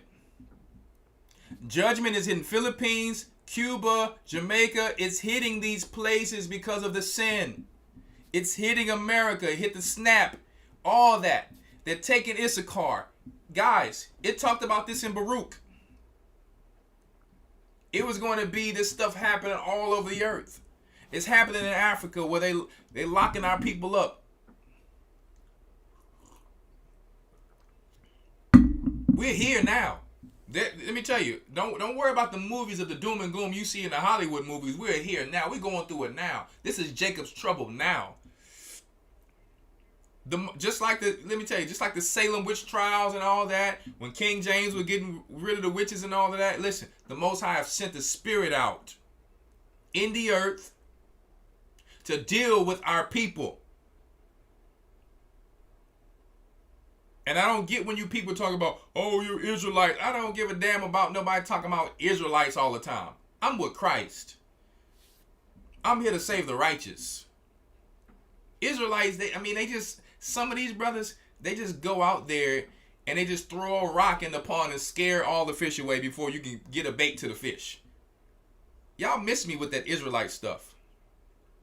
And I'm going to tell you another thing. It's like, and this is a side note, it's like when we were in the world, we knew good music. We come in the truth. Anybody can come in now and y'all allow them to say they're a rapper.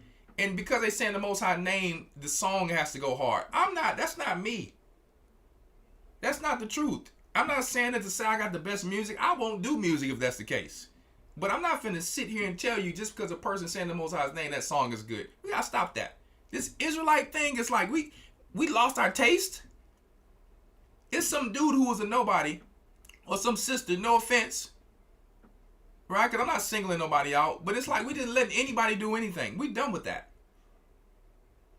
If you don't play skillfully, it may be good for your local feast or at a local body or something, but that don't mean that every song should be played at Pass. So no, that's not right. That is wrong. We got to stop this thing, man. Everybody want to sell ointments, like guys. Everybody got to have a body butter. Oh, I'm a herbal. Everybody's not that. Can you find something else to do? Can you be a doctor? Can you be a dentist? And when you learn that, learn how to do it even when the stuff shuts down. Some people come to me with this stuff. I'm like, it's a lot of people who already does this, right? How are you any better than them? And now, if the Most High is leading you to do it, I'm not going to step in the way of anything. But I'm not going to lie to you either. And then you get mad because your people is not supporting you. We need to get out the mindset of support. If your stuff is good, you don't need support. They're going to buy it.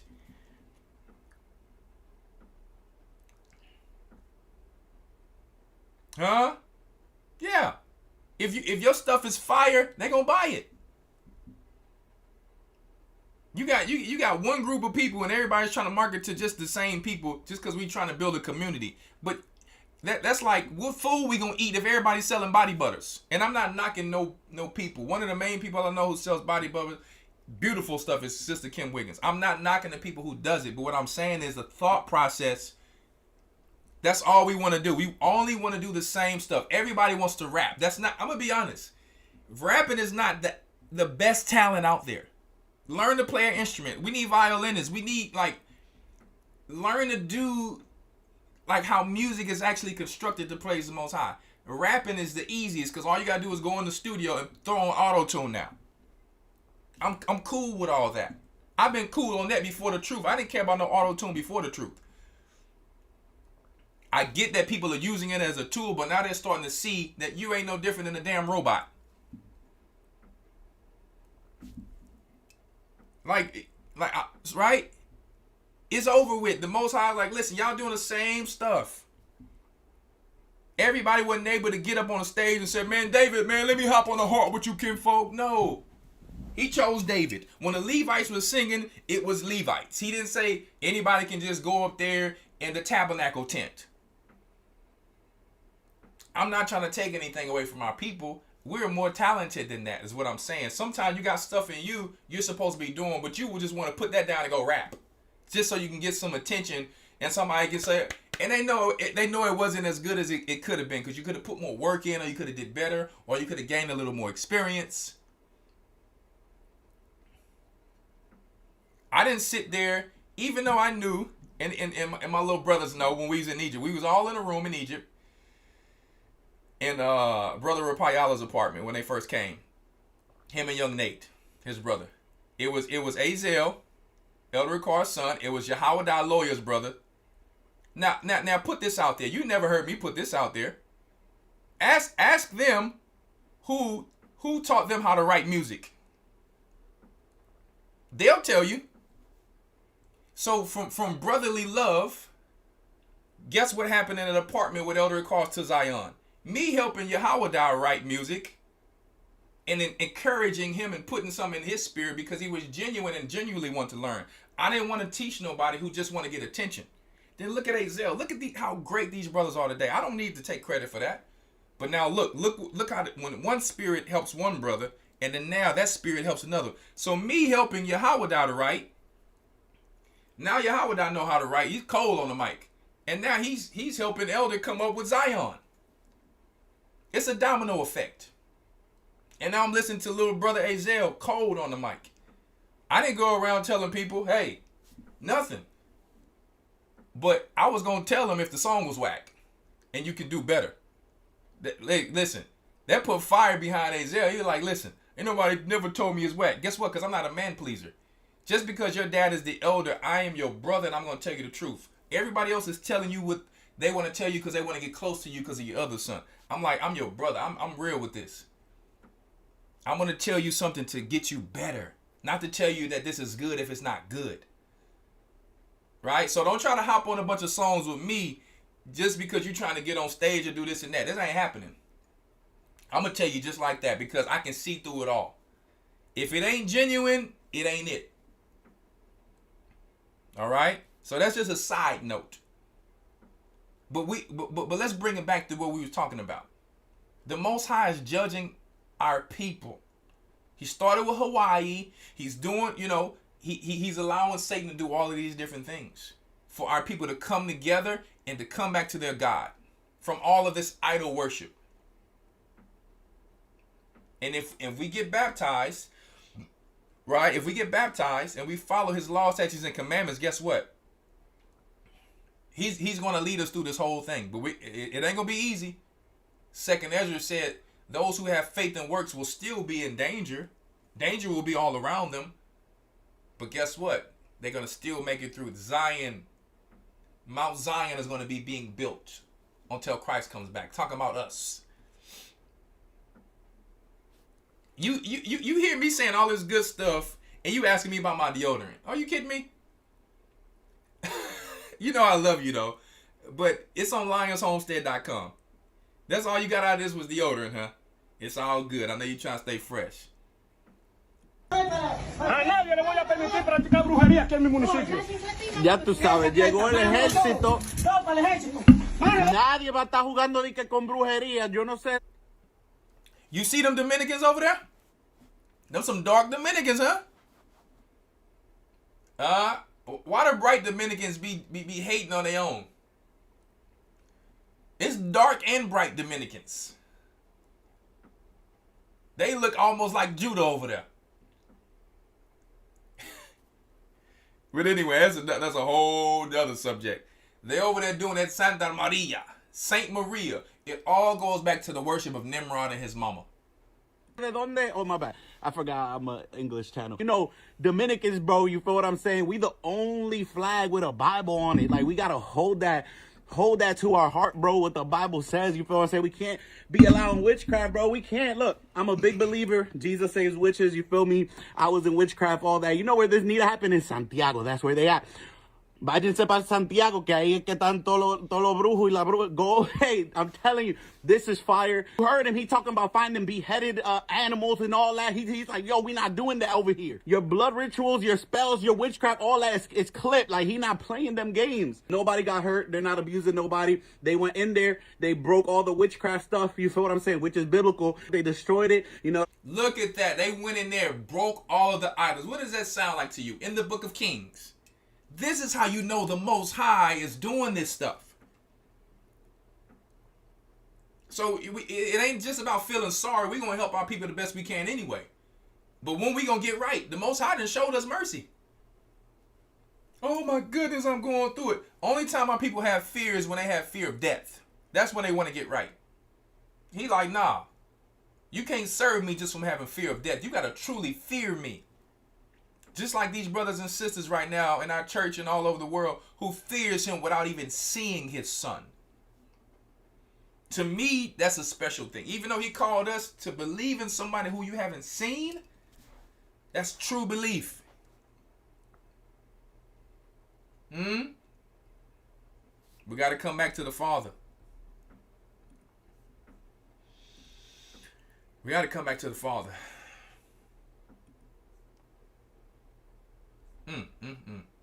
Boy.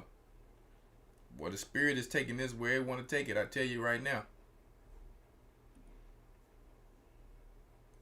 Check this out. Check this out. 1 second.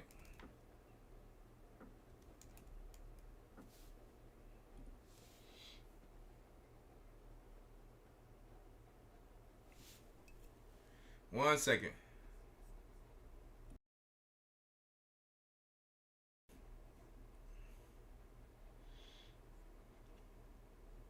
Really quick. We're going to show you. All this goes back.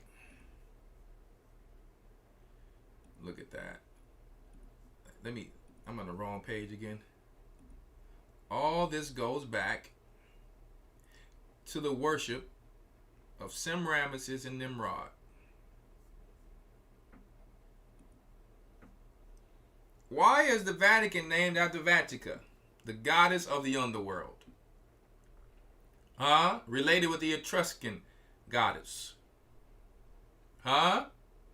It all goes back to ancient Babylonian worship.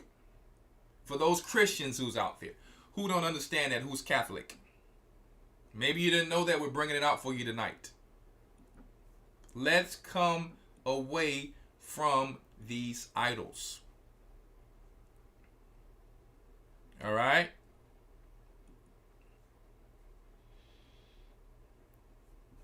Really quick, I have to drop this on you really quick. Just really quick because Mr. Richard sent this to me. Truth of Vandross. I keep forgetting to put it in the other.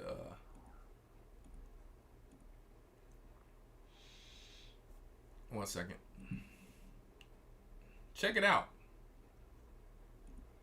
In Lucerne, Switzerland, fair use for educational purposes only. In Lucerne, Switzerland, one of the country's oldest churches has introduced an AI-powered digital Jesus inside of its confessional booth. So they went from the Catholic priest straight to the beast. So this is where our people are going if they don't wake up. The miracles that it talks about in the scriptures that they're going to do in sight of man.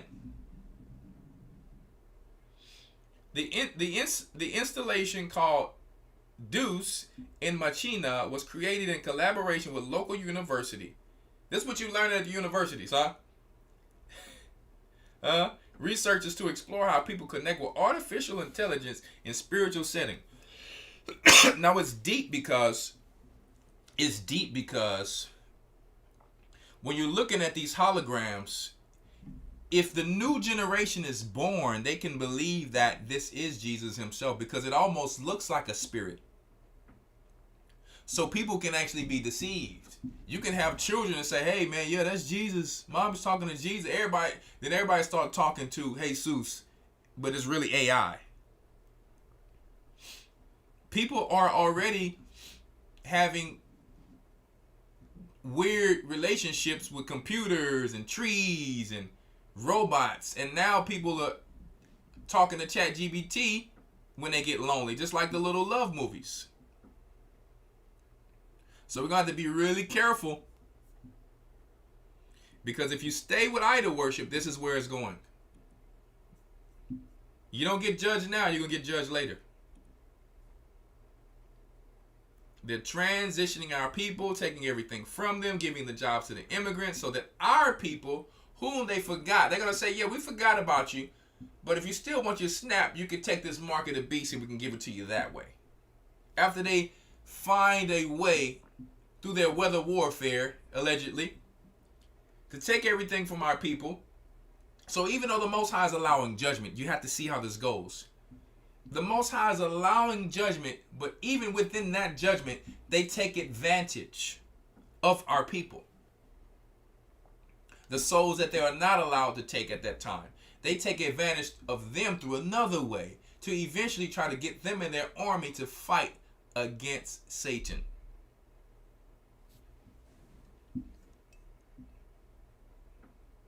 All right? They've been bringing back your holographs of,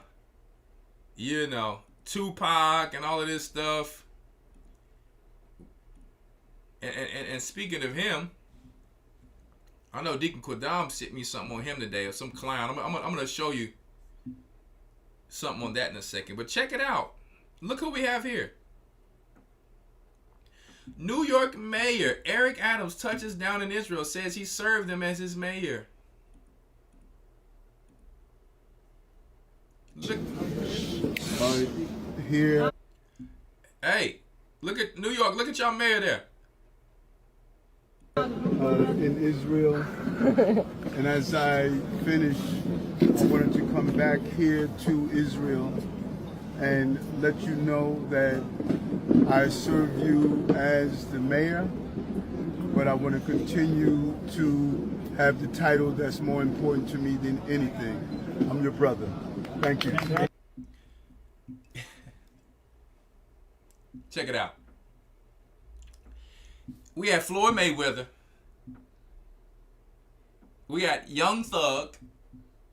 They're getting our people in tight spots and using them because Esau is very nervous that the sons of perdition have been revealed. It's true truth is coming out of who these people really are living in that land. I don't believe this brother is interested in doing what he's doing. I believe they're putting our people in tight spots and they're giving them alternatives to get out of these tight spots. Young Thug just went to prison on a RICO. He was in a tight spot. He lost everything.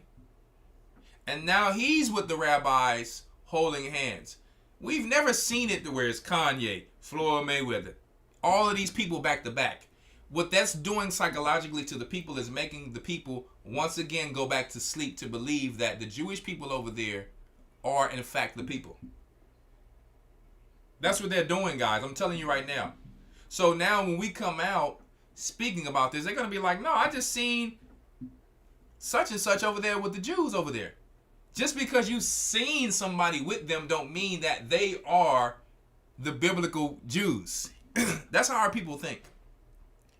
They'll give you a reason like that. Well, I just seen him over there. Y'all, we can't be it if they over there with him. Like, are we that sleep?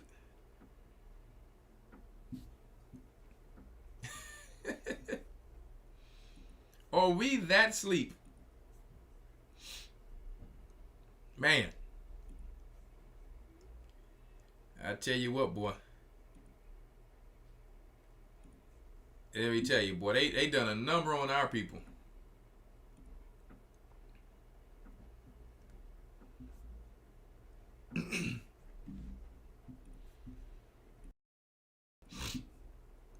Here we go.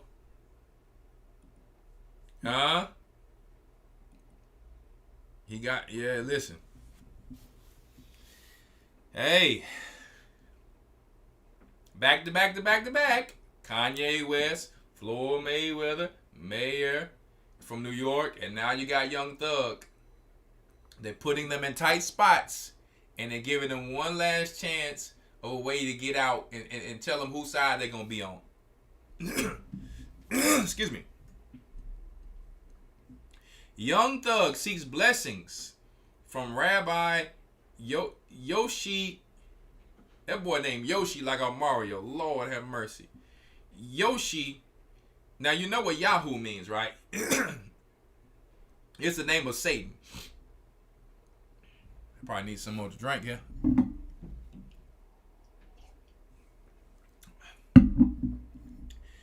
Yeah, that's what Yahoo means. That's why you got Yahoo.com. It's the god of the Egyptians. That Yahweh stuff. Look at that. Uh-oh. Fair use.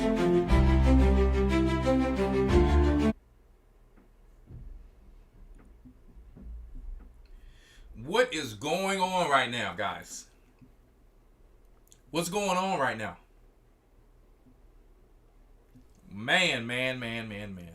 Elder Lawya was just showing, I think he showed on the Sabbath or Friday what was going on. How they had Floyd Mayweather up there doing the same thing. Boy, Esau's shaking in his boots like he just jumped out of ice water. He's shaking. See, I'm not nervous about this. Whoever gonna fall and sell their soul, that's on them.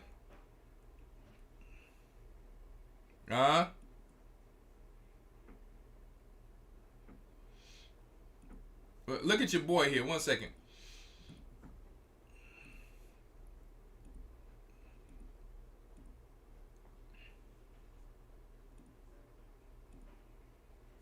Look at this garbage.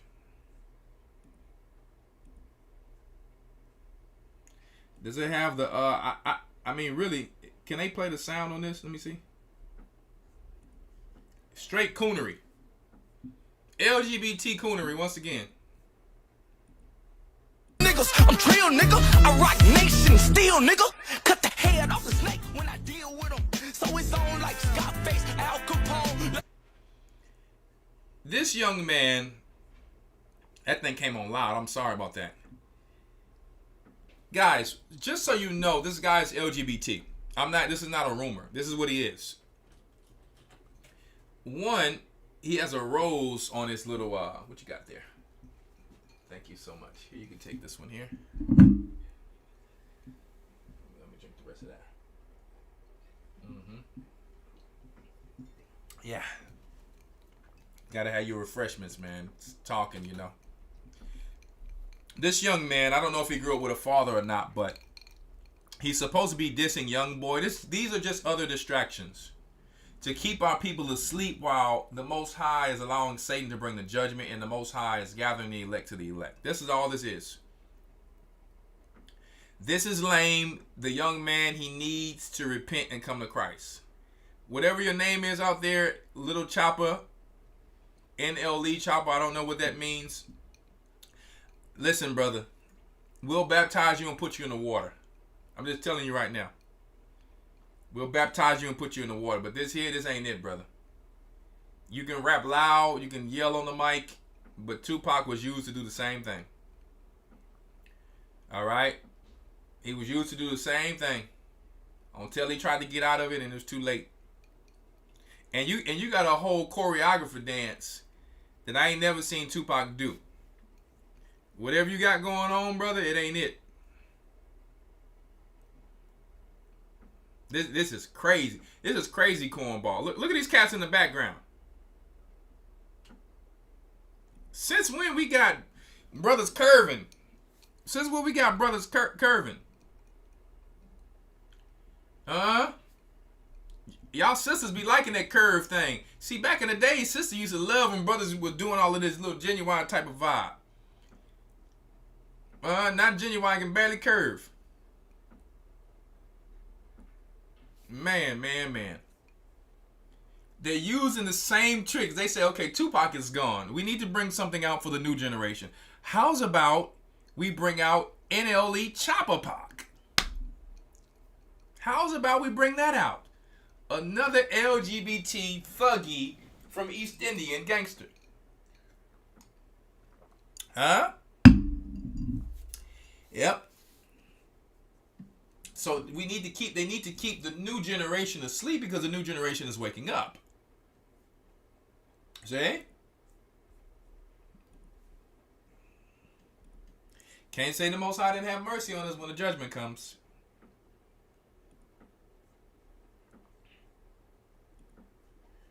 Now Tupac, he came up on the worship, the Kemetic worship that God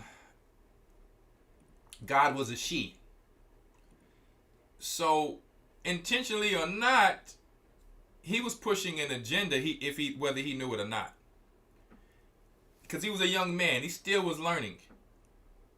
But he was being used as an LGBT thug, just like the East Indians. I know I showed you guys their army, where you got the East Indian general. He's walking past each person, grabbing the butt cheek. I don't know what they got going on over there. They was bending down in the army or whatever, basic training, and he's making sure everybody's donkey is all right. And Tupac don't even know, brother, your name,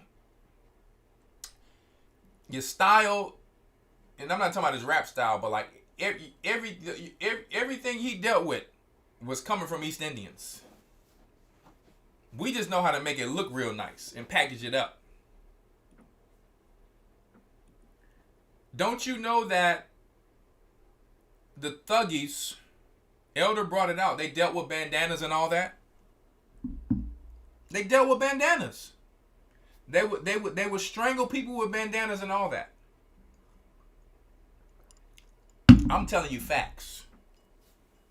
I'm telling you facts. I read it to you before in this show. Look at what he says in the lyrics.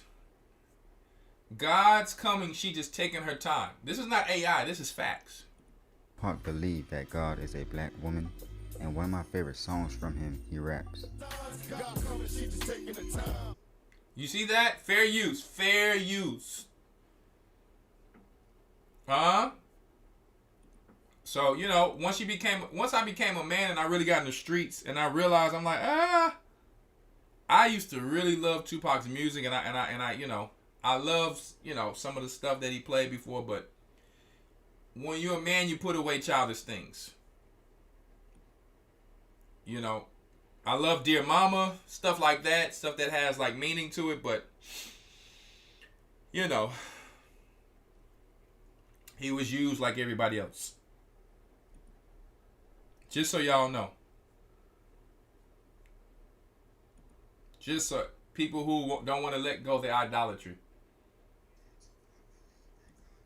One second here. Let me get it. I ain't done with y'all.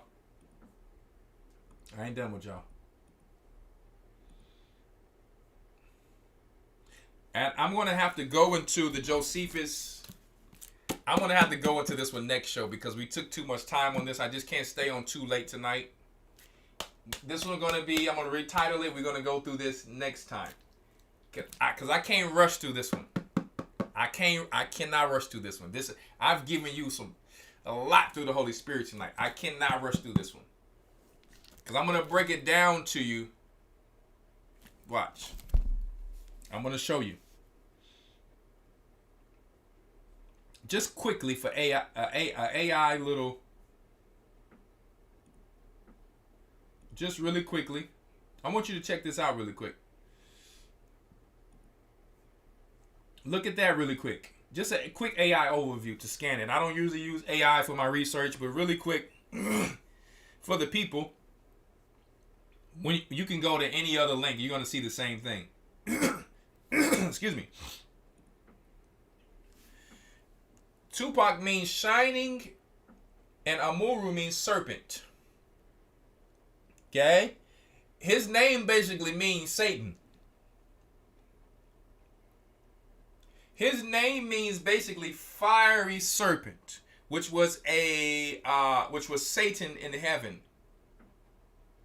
Seraphim. Satan was a seraphim, the cherub that covered it, but really it was talking about the seraphim because that word serpent comes from seraphim, the serpent in the garden. There's debate about was he the cherubim, the seraphim. No, he was a seraphim for sure.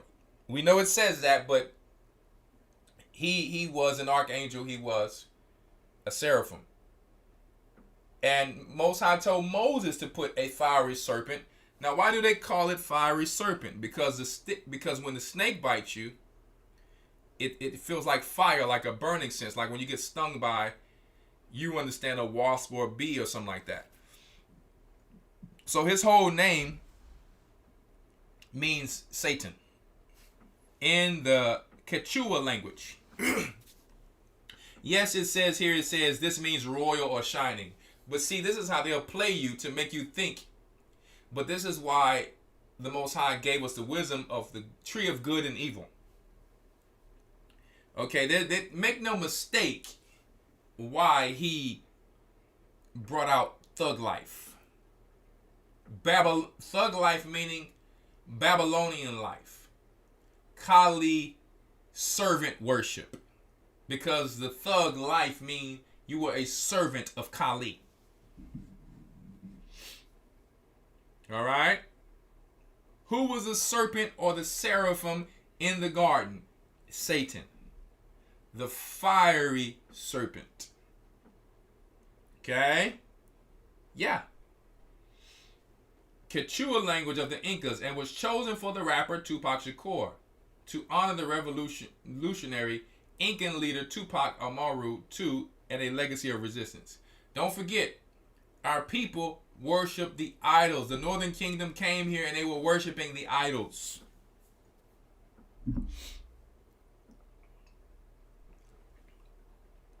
So his whole avatar was made up. All right? It didn't start with him. It started with his mother. They were Black Panthers and all that. All right?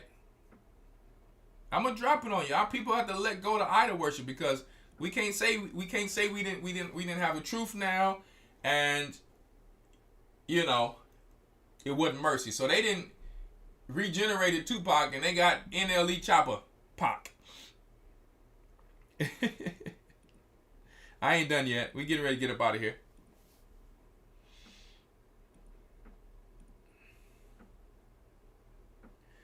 I wanted to bring this out as well, really quick.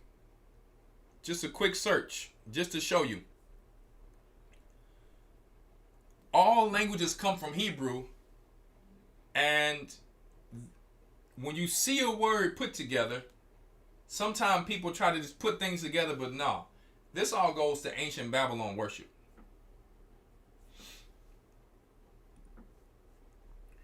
Shakur, not only in Quechua language, let's look about it in Hindi, the Babylonians. Tupac Shakur sounds like what? Shakara. Shakura. So it's evil in another language too.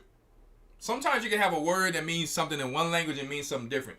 But no, all of this comes from even our people, the North American Indians who came over here, they were doing the worship of the Babylonians as well. Okay? Chakra can mean either mighty or powerful, used as an epithet for the deity Indra, or it can refer to the Sanskrit word for will. What comes to your mind when you deal with the will? Portals, Kali, Shiva. There's no coincidence. It ain't no coincidence. So, see, I learned a long time ago just to accept things. I'm not here to say in my brothers and sisters who join Hollywood in their mistakes. I'm not here to say in their mistakes and just be like, you guys are evil. No, I will baptize these people. But I still have to educate the people so that we can get ourselves from all of this idol worship. That's all I'm doing. I was listening to Tupac. I was listening to 50 Cent, all these people. But 50 Cent worships the 48 laws of power and the Masonic cult. They done took down Suge Knight, Puffy. They say Jay-Z is broke now. Or they took down R. Kelly. They taking out everybody. And they're going to come for 50 Cent too. All right? So, this is what it is. They took down all the greats. Prince, Michael Jackson. They're going to take down all the stars. This is what the Most High is doing. Revelations 18 says the music will be done. There will be no more people who can play the harp or play the violin, play the drums, the piano. AI is taking over. I showed you this last week. So the wheel represents what I just showed you, which relates to the 7 main energy centers in the body known as chakras. So you have chakra, which means mighty or powerful, not in the sense of just being mighty or powerful, guys. Talking about the representation of a god or Satan himself. It just told you right here. For the deity Indra. While the meaning of the deity's name is consistent, the term chakra is used in different contexts also. As a god, chakra is an epithet for the king of gods. In Hinduism and Buddhism, meaning powerful. So Tupac's name represented Satan. He is over all these idols down here. He is over all of these fallen angels. Now you can take it how you want to. Either he was calling himself God or he was calling himself Satan. Or they put that name on him. Huh? Because you remember how he was saying he would come back like he was Christ? Let me tell you. They were pushing this the whole time. And now we don't even know if AI was writing a lot of these people lyrics. We don't even know. But you know they had ghostwriters. We don't know why they call it ghostwriters, but in a real reason. Huh? So I wanted to pull that out for you really quick. Listen, they got layers on layers on layers. And I know a lot of people want to talk about Prince. Listen, Prince was very talented. But a grown man can't be talking about Prince with LGBT. It ain't no way. I love all my brothers and sisters out there. But since I was a child, I understood what LGBT was. I'm not talking about the letters themselves. I knew that men shouldn't do certain things. Your Rock showed me something the other day. And there's more stuff out there that, man, Prince, he was on some other stuff. Ain't no way y'all can just tell me that was a style back then. With a brother's butt cheeks out. He had clothes on in the front, but he turned into the back, smacking his own behind with his butt cheeks out. His bare butt cheeks. You telling me y'all men in that time, you probably repented from it.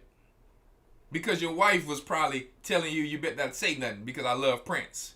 But as a child, I knew that was wrong.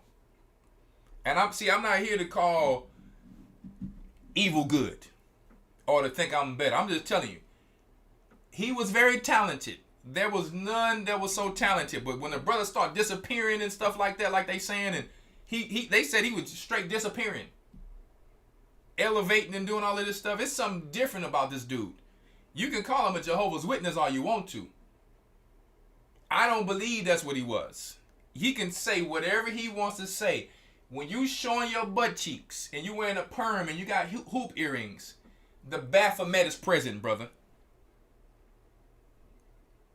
And I know all the older people probably don't like me for that. I don't care.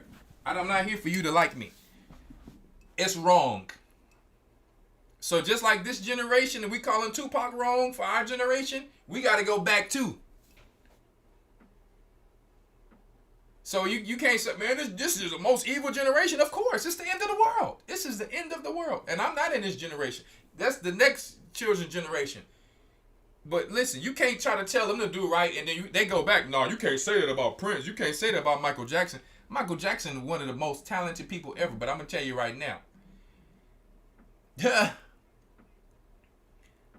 Now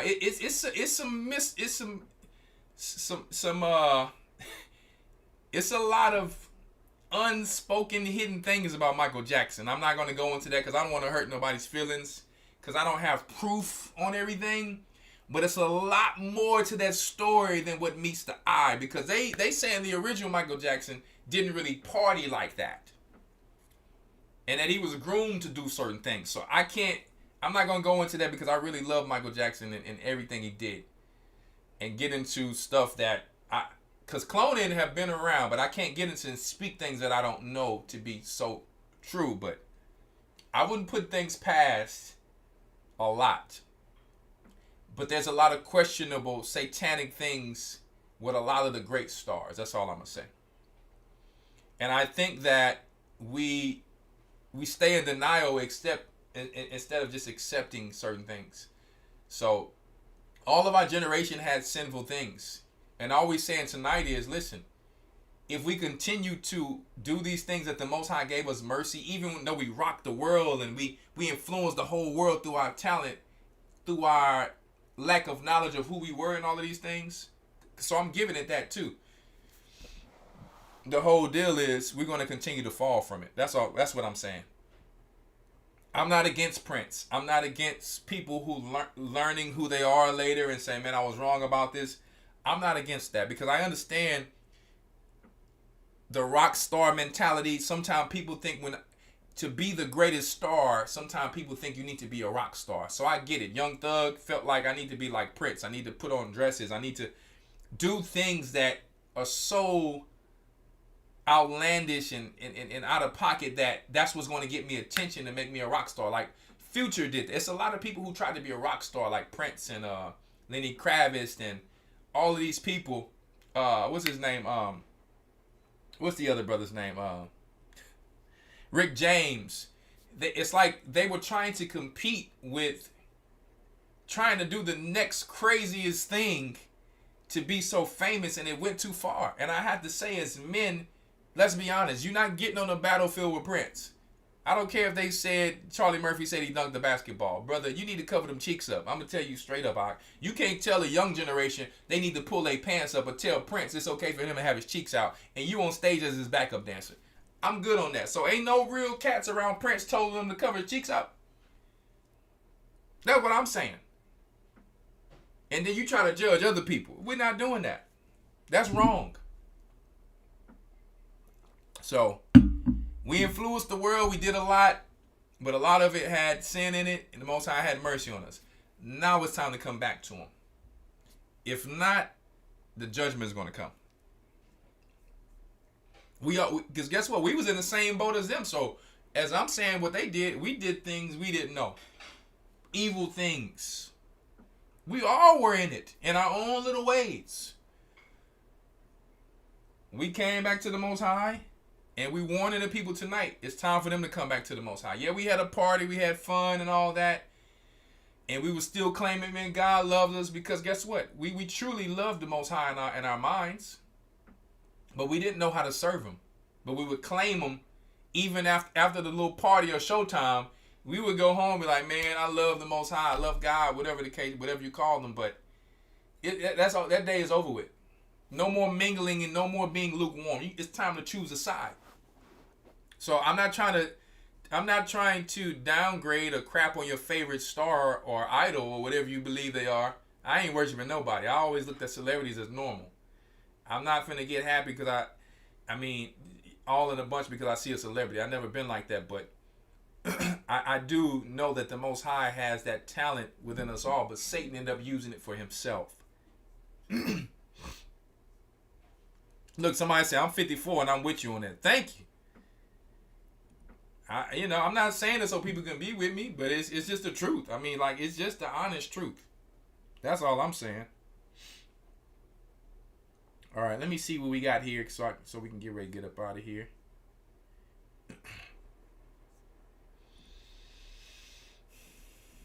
One moment, people. And this is another thing. Excuse me. Y'all excuse me out there. Clear my throat from all this talking all day.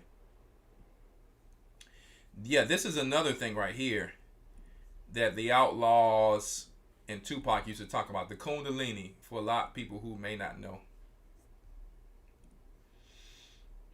Just in case people don't know, I'm going to bring it out. Right, really quick. Tie it all into this Babylonian worship. Check it out here. Kundalini. We got dictionary from Oxford. In yoga, latent female energy believed to lie coiled at the base of the spine. This is where you get our poor brothers in New York and wherever else they are with the conscious community, the Kemetic African Hamite belief that came from ancient Babylon. You know, it's about the masculine and the feminine, man. You got to get in touch with your feminine. We got the brother out there. What's his name with the ponytail? Who calls himself Pharaoh? What's the brother's name from New York? Who they have with Kemet on trial? No disrespect, brother. I ain't trying to make you all sensitive. What's the brother's name? Who started to believe he was Pharaoh? Like, we got Rico Mike out there. We got Rico Michael Jackson now. Who's mad at everybody because he didn't get in the Michael Jackson biopic.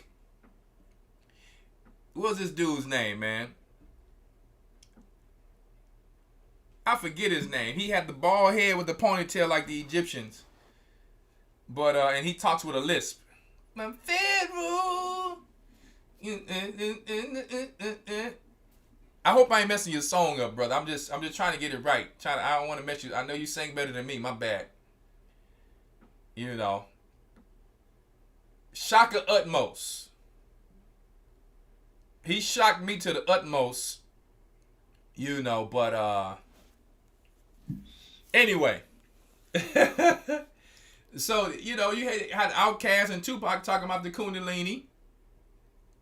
Shaka Akmos. I hope I ain't saying his name wrong. You know. Shout out to Shaka Akmos. You know. Anyway. I'm not trying to start no trouble out there, brother. We do. This is what y'all believe in, but we have to tell our people that this is the worship of idols. I'm sorry to tell you. We're men. You know, the Egyptians did a lot of funny things. And what you don't know is that we ruled in Egypt under Joseph. So we were in Egypt, but we did righteous things. And our God felt the need to take us from that place because they were dealing with a lot of modern day LGBT things and the worship of witchcraft and ancient Babylonian things. So when you guys say that we come from Egypt, we do. We were living in Alexandria, Egypt, in Goshen. So you're right about that. Okay? But if you go to Egypt among Egyptians, they're going to call you the N-word. And they will laugh you and scorn you to death. If you come out there with that ponytail like that, they're going to be like, brother, what the hell are you doing? And I'm just keeping it real. Travel to Egypt and see what I'm talking about. And walk around and try to feel good as if you're Pharaoh. Man, they're going to throw cow dung at you. And I'm not trying to make fun. I'm just saying the truth. This is the truth about it. Go out there with that same concert, with that same outfit, and with your chick with the straight hair. And listen, they going to put you on TV if you want to be famous. All right? I'm just telling you the truth. Because it's a lot of conscious community, grown men who supposed to be masculine. You got to get with your feminine energy. Brother, I don't know if I want to get with my feminine energy. Because what I'm reading right here, what the Egyptians used to do, deal with their own son and all that to transfer one's spirit when he dies to his son. And in Hollywood magic, sexual magic is at the top. So the quickest way to get a demon in is to open the back door.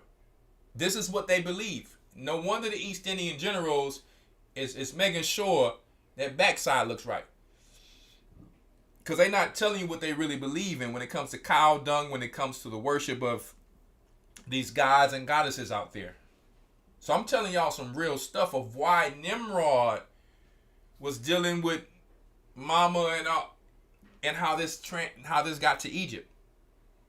They're believing not just from the sexual part of this. Why the LGBT thing is not just LGBT for pleasure.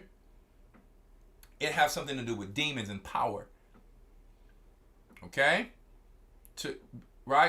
Trying to help you to balance your chakras and all this crazy stuff. Let's read about it. In yoga, latent female energy believed to lie coiled. What's coiled? Like a snake or a worm at the base of the spine. A system of meditation directed towards the release of Kundalini energy. So what they're doing is taking another man's snake and trying to wake up that snake to wake up the third eye and all of this garbage and the chakra. That's what they're doing. This is the truth, guys. This is the weirdness that we have to let go and what they're afraid and ashamed to tell you in the closet about. Why there's so many people getting arrested, caught in prison for dealing with little boys and all this different type of stuff. Yeah. I'm not making this up. This is facts. Go and look it up for yourself. A system of meditation directed towards the release of Kundalini energy. Noun, Kundalini Yoga, Kundalini Yogas. Huh? Yep. And guess who did we just read about? Who did we just read about whose name has serpent in it? Check it out. Tupac's name was Fiery Serpent, wasn't it? Shining Serpent. Like the seraphim up in heaven, who shined, who covered. Yeah. Kundalini origin. Look at this. I want y'all to check this out. So you know your elders, we not just guessing or making nothing up. I want you to check this out. This is in the Oxford Languages Dictionary here. Origin of Sanskrit. Kundalini, snake. So when these Kemetic people are talking about this Kundalini garbage, they are snakes. They are snakes, and they love snakes because we know they love snakes. Whether it's physical snakes or not, they like a snake at the back. They like that snake at that back door, and they can't tell you. That's how they get their little power, to get their little dollars until they get caught by the FBI or somebody because of molestation. And they like to be real polite about that. If you know what I mean. Conscious community. Dr. York. Dr. Malachi York. Serpentry. Believing that they are the Anunnakim and all that.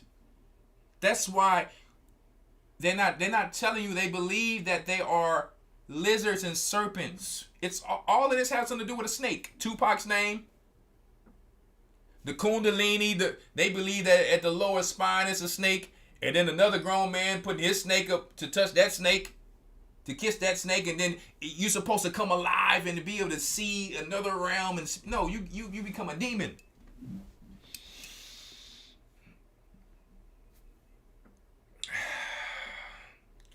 Look at it again. I want you to see it for yourself.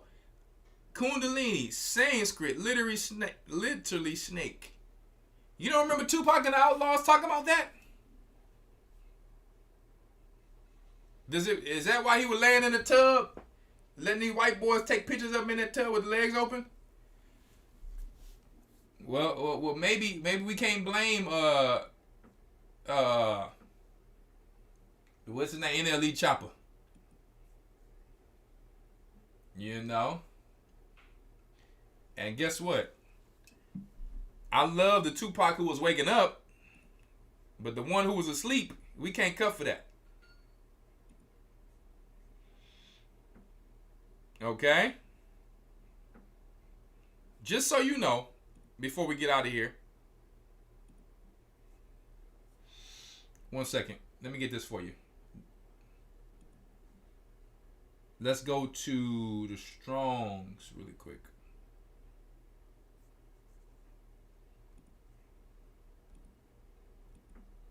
In this Blue Letter Bible. Just really quick. The Strongs right here. We got the transliteration of seraph. All right. Is this what I wanted here? 1 second. 1 second. Let me get the Strongs. There we go. Got the Strongs. The Strongs definition. Seraph, burning. Remember I told you Tupac's name meant fiery serpent, shining serpent, burning, poisonous. Specifically a seraph or a symbolic creature from their copper color, fiery serpent. Huh? Serpent, fiery, seraphim. It all goes together. It all goes together, my people.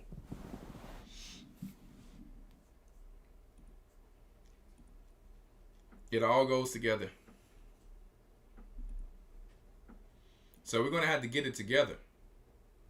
Because let me show you something as we get out of here. Isaiah 19. First off, you need to understand something really quick. God calls in Revelation America spiritual Sodom and spiritual Egypt because they've taken on the worship of these gods and these idols. So when I'm reading about Egypt, you might be reading about ancient Egypt. But Christ was prophesying about this in Matthew 24. This was being talked about in Baruch, 3rd Baruch. This was being talked about in 2nd Esdras. Check this out.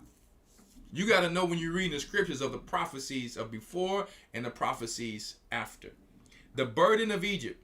Behold, the Lord rideth upon a swift cloud and shall come into Egypt, and the idols of Egypt shall be moved at his presence, and the heart of the Egypt shall melt in the midst of it.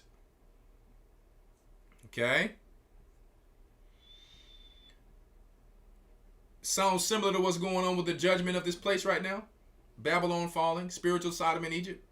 And I will set the Egyptians against the Egyptians. Nation shall rise against nation. Kingdom against kingdom. And they shall fight everyone against his brother and everyone against his neighbor. City against city, kingdom against kingdom. Where was Christ talking about this from? You see it from the prophets. That's why he didn't come to do away with the prophets. And the spirit of Egypt shall fail in the midst thereof. Government shut down. SNAP going away. Food prices at an all-time high. Digital ID they're speaking about. And I will destroy the counsel thereof. There's no more counsel. The rappers are going broke. Tim Williams, Tupac was the name of an Aztec king whose name was Shiny Serpent, the devil. That's what our people did. They worship lizards and snakes. Just some of the stuff. Just so you know if you're just coming in. So don't. I hope you ain't trying to clean it up. I don't know if you came in late, but this is why our people are getting judged, because they don't want to let go of these idols. No man open his legs and take a picture in the bathtub with a bunch of men and be like, yeah, this is how we gonna do it right here. Nah, bruh. Nah. Let's read. Verse 4 says, and the Egyptians will I give over. Oh, no, hold up. We ain't finished. Destroy the counsel thereof, and they shall seek to the idols and to the charmers, and to them that have familiar spirits and the wizards. It's over with. There's no more power. That's why Jay-Z allegedly is going broke. They had to let our people go. It's over with. It's over with. That's why they're begging for the last crumbs of this place, because they're more so worried about how the people are going to look at them. Because they never really had money. They had a black card where everybody else owns everything of the elite. Everything they buy, the elite own. Just so you know, a lot of these so-called billionaire celebrities, it's people you can read and behold. Look. Let me tell you. Behold a pale horse. Why they killed my boy Pimp C? Yeah, allegedly. He came out real, like an H-Town boy. All right, H-Town known for being real. He came out like an H-Town boy, independent. He said, you don't need to put me in PC. You're not going to put me in protective custody. When you be an H-Town boy, you got to be real about it. That's what it's known down here. He read Behold the Pale Horse, 48 Laws. He was reading all these books, and he started coming out and telling about this. So what I'm telling y'all, a lot of these celebrities, it's not their money. It's not their money. It's people who's involved with this stuff will tell you that they got the chance to be billionaires, and it's not their money. They just can go spend a little card, but everything is owned by them. But they have to do certain things. He even said somebody in the family has to die for him to be a billionaire, who he loved close to him. But these days, it's over with. They're not being able to hear and see from the stars and stuff anymore. It's over with. Let's read. And the Egyptians will I give over into the hands of a cruel lord, and a fierce king shall rule over them, saith the Lord of hosts. Who knows if it's Donald Trump or not? Who knows? And the water shall fail from the sea, and the river shall be wasted and dried up. And they shall turn the rivers far away. Now this one is talking more about the Nile, because we know that that's going on in actual Egypt right now when it comes to Israel dealing with Ethiopia. Okay, so you have to know when it's talking about dual prophecy, or you have to know when it's talking about one country or the next. All right, so let's go down, because this is not the part that I want. 1 second. Let's go to verse 11. Surely the princes of Zoan are fools, and the counsel of the wise counselors of Pharaoh is become brutish. Say ye unto Pharaoh, I am the son of the wise, the son of the ancient kings. What are they? Where are thy wise men? And let them tell thee now, and let them know what the Lord of hosts has purposed in Egypt. The princes of Zoan are become fools. The princes of Noph are deceived. They have also seduced Egypt, even they that are the stay of the tribes thereof. The Lord had mingled a perverse spirit in the midst thereof, and they have caused Egypt to err in every work thereof, as a drunken man staggered in his vomit. Neither shall there be any work for Egypt which the head or tail, branch or rush may do. Now, when you go to ancient Egypt, you can see some of these effects. But a lot of things that you see that happen to ancient Egypt are getting ready to happen here. No jobs. Okay? AI is coming to take the jobs. Immigrants is coming to take the jobs, because Egypt was just like a little America. Not just Egyptians were staying there. It was other nations as well. Check it out. And the land of Judah shall be a terror unto Egypt. Judah is not in Egypt right now. It's not in Egypt right now. Okay? And everyone that make mention thereof shall be afraid of in himself because of the counsel of the Lord of hosts, which he had determined against it. We're going to come into some times where the Most High is moving us around this earth. And even now and where we're going to, what Judah is just not going to just stand for anything. They're not just going to let mass people come and just take them away like Issachar is doing. Okay? They're already fighting in places like Chicago against these immigrants and stuff like that. Okay? So let me jump down here. All right? Because it goes, I think this is more so staying into ancient Egypt. Okay, so I wanted to go there because a lot of things that's going to happen in ancient Egypt is going to be happening here. And then when some of our people have to be there before they go back into the land of Israel, you're going to have prophecies happening there. You understand what I'm saying? So judgment is going to touch the whole world. Judgment is going to touch the whole world, no matter where, because I think Ezra's asked the Most High that, and Baruch. It's going to be in every place. Yeah, it was in 3rd Baruch. It's going to touch the whole earth. And no matter where we are, we can't run from it. We're going to be as gold tried in the fire. Then you can go to Jeremiah 50 and 51, where it talks about Iran and Babylon. It's not talking about ancient Babylon. It's talking about modern day daughter of Babylon. Okay? So I'm going to, if you guys, one second. If you guys want to call in, let me see there. If you guys want to call in on the topic of tonight's show, 979-398-5875. If you want to call in, I'm going to open the lines for a little bit. If you want to call in, 979-398-5875. If you want to call in, if not, I'm going to go get me a little workout and a little food. I have to be up early in the morning to deal with this cattle. All right? And then we're going to come back next week because we're going to just come back straight next week with this and relate how the Most High, I don't know what I'm going to title it, but I have to go into this for you guys. I have to. There's no way I can't. There's no way I can't. I have to go into it. I have to relate of how what we're going through right now, how we did the same thing in ancient Babylon. And the Most High actually had mercy on us then. So I'm staying on this topic for a little bit, but you're going to be happy about it because you're going to be able to see and understand how your God works and what he's about. When we get to the wilderness, we can't block each other. Of course, exactly. All right.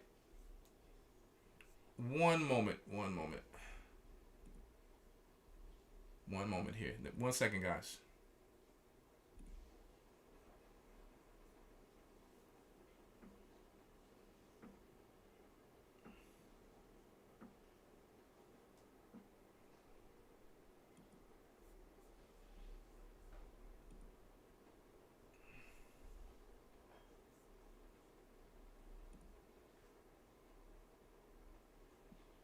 All right, I'm just making sure I didn't have any calls coming in like last week.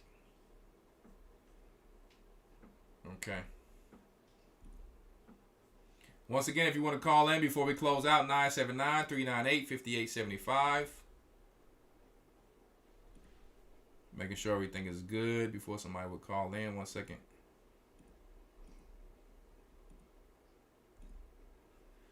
Alrighty. One more. 1 second.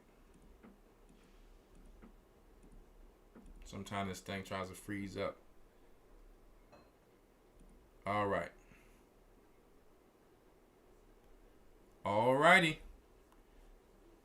So, I guess we're going to go ahead and get up out of here, which I'm not complaining about. So yeah, we'll open the lines back up. We'll open the lines back up next Tuesday if it be God's will, and we will be going into that Josephus. Man, tonight was a powerful lesson, and it just shows how we have to come back to the Most High, man. Like, cause the judgment is coming. We need to look out for late 2026 and 2027. I'm watching a lot of whistleblowers and a lot of different interviews talking about that, different collapses and all type of things like that. I've heard a few people, and I'm not saying it to make people nervous. It's just what Elder Rawchaa was talking about in the Sabbath. Let us try our best to just really prepare, live below our means, so we can have a little room and a little cushion to make it through these times, save food, water, learning how to live off this land. Let's just do the best we can. Just come together, stay together, not worrying about silly things that don't matter, knowing what's coming upon our people in these times. Shout out to all of my brothers and sisters across the four corners of the earth. My brothers and sisters, you're still in our prayers in the different islands, Jamaica, all that. And we love you guys, and we pray that you're staying strong, because we know this thing is not over. Like, the Most High is just allowing the angels to go around and try to wake our people up, but now He has to wake them up through sternness. So, but it also tests to show the true love of brethren. You understand with the other brethren. Well, we got a call. I guess we got one call. 1 second here.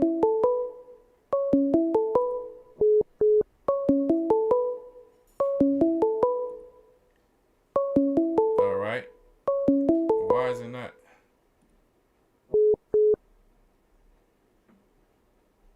One second. Let me call you. Let me call. I'm gonna call you right back. Why did it not just pick up the phone here?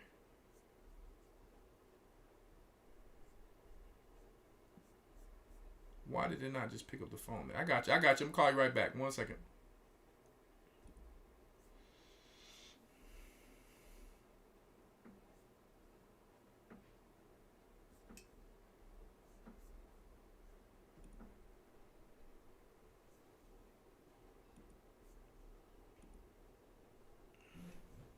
One second, guys. I'm trying to call this person who just called in back.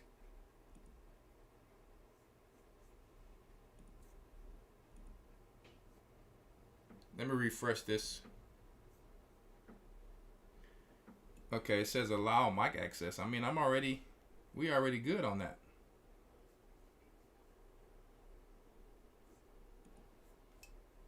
We're already good on all that. Nah. 1 second, guys. I don't like having to keep doing this the whole time. We're gonna have to get up. We might have to get on Zoom or something like that, cause 1 second, people.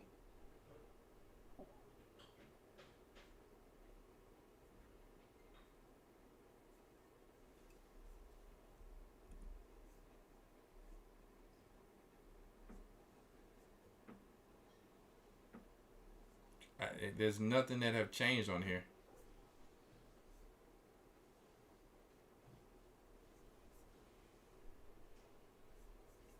Father, have mercy. 1 second, people.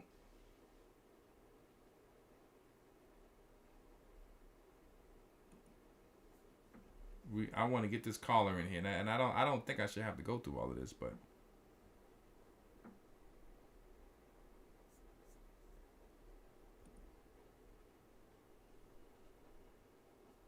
Oh my goodness.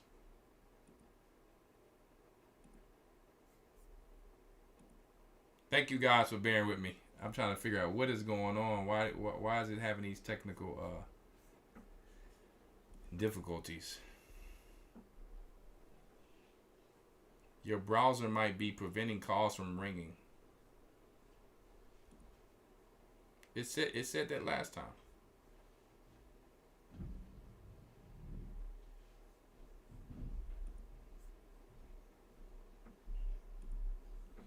Audio settings. Let's see here. To change this, give Google Voice permission. Listen, they change these settings every time.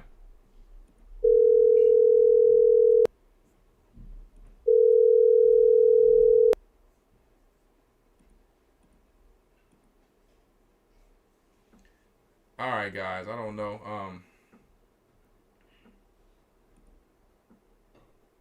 What in the world is going on? But we gonna just get up out of here. I gotta fix that next time, cause I ain't got time for all this. Just call it next time, because whatever's going on, they don't want you to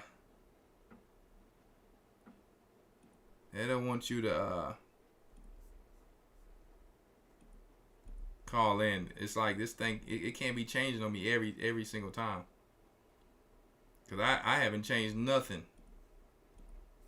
It's like, it's deep. I check my settings before every show.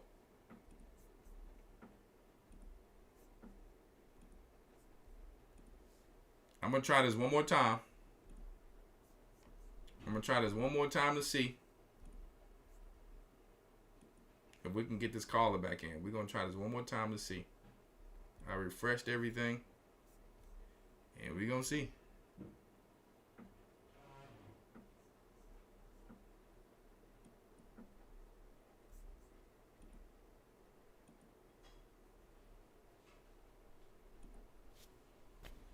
All right, guys, we're gonna close it off.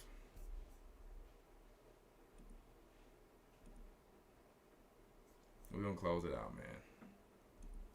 Sorry about that.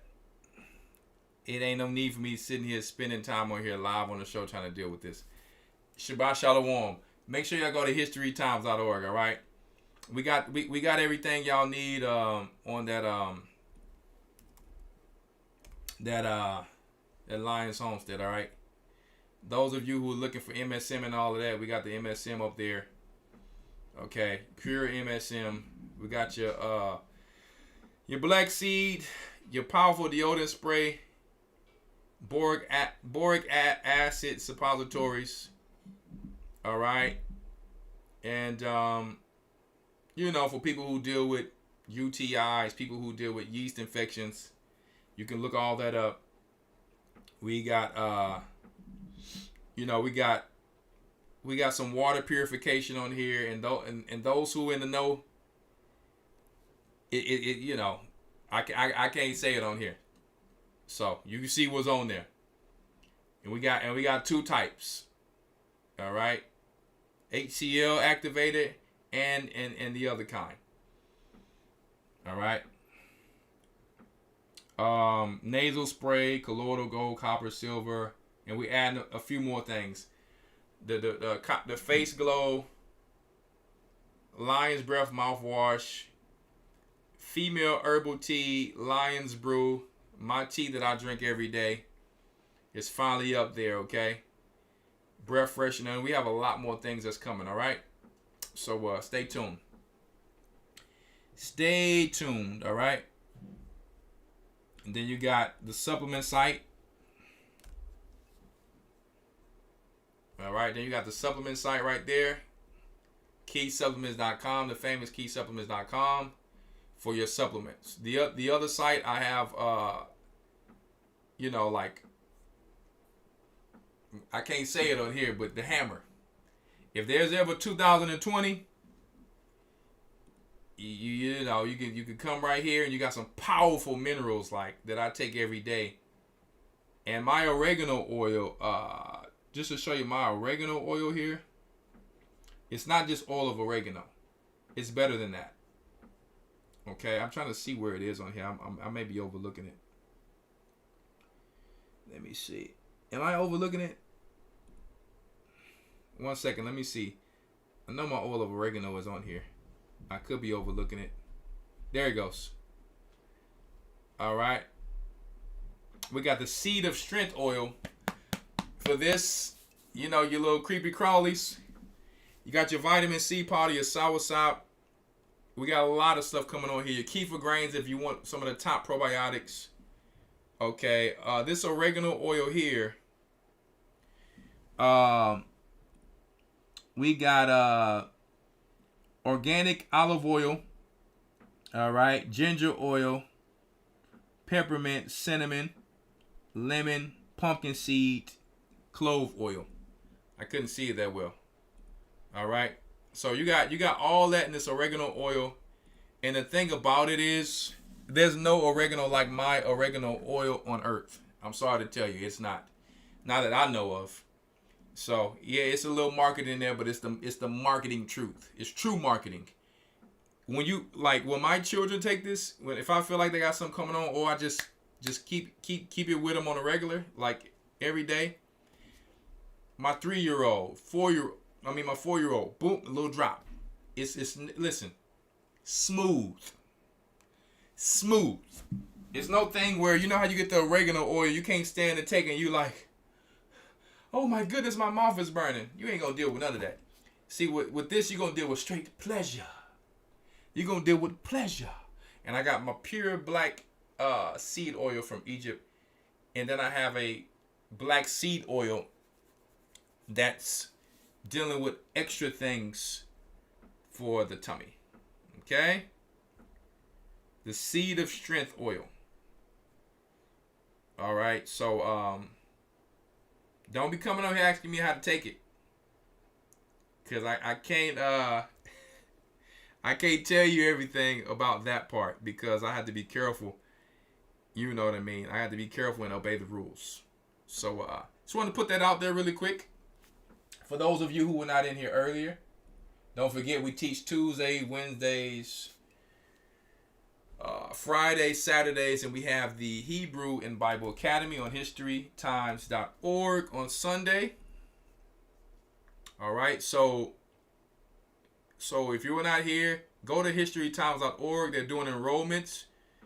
Okay, it's going to start on December 14th, so go ahead and get yourself in there early. Okay, historytimes.org. All right, peace and blessings. All right. Shalom. The Bible. Is it hard to understand?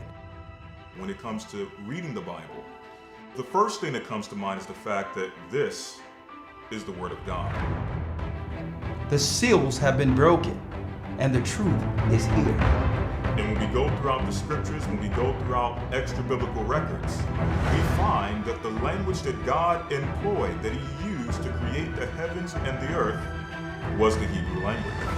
Christ said, I came for the lost sheep of the house of Israel. But yet no one, no religious leader, no religious church out there anywhere can now identify the 12 tribes of Israel. Can we? God is quite simple, but it seems as if man makes understanding Him hard. What are those mysteries? The truth of your book and the truth will make you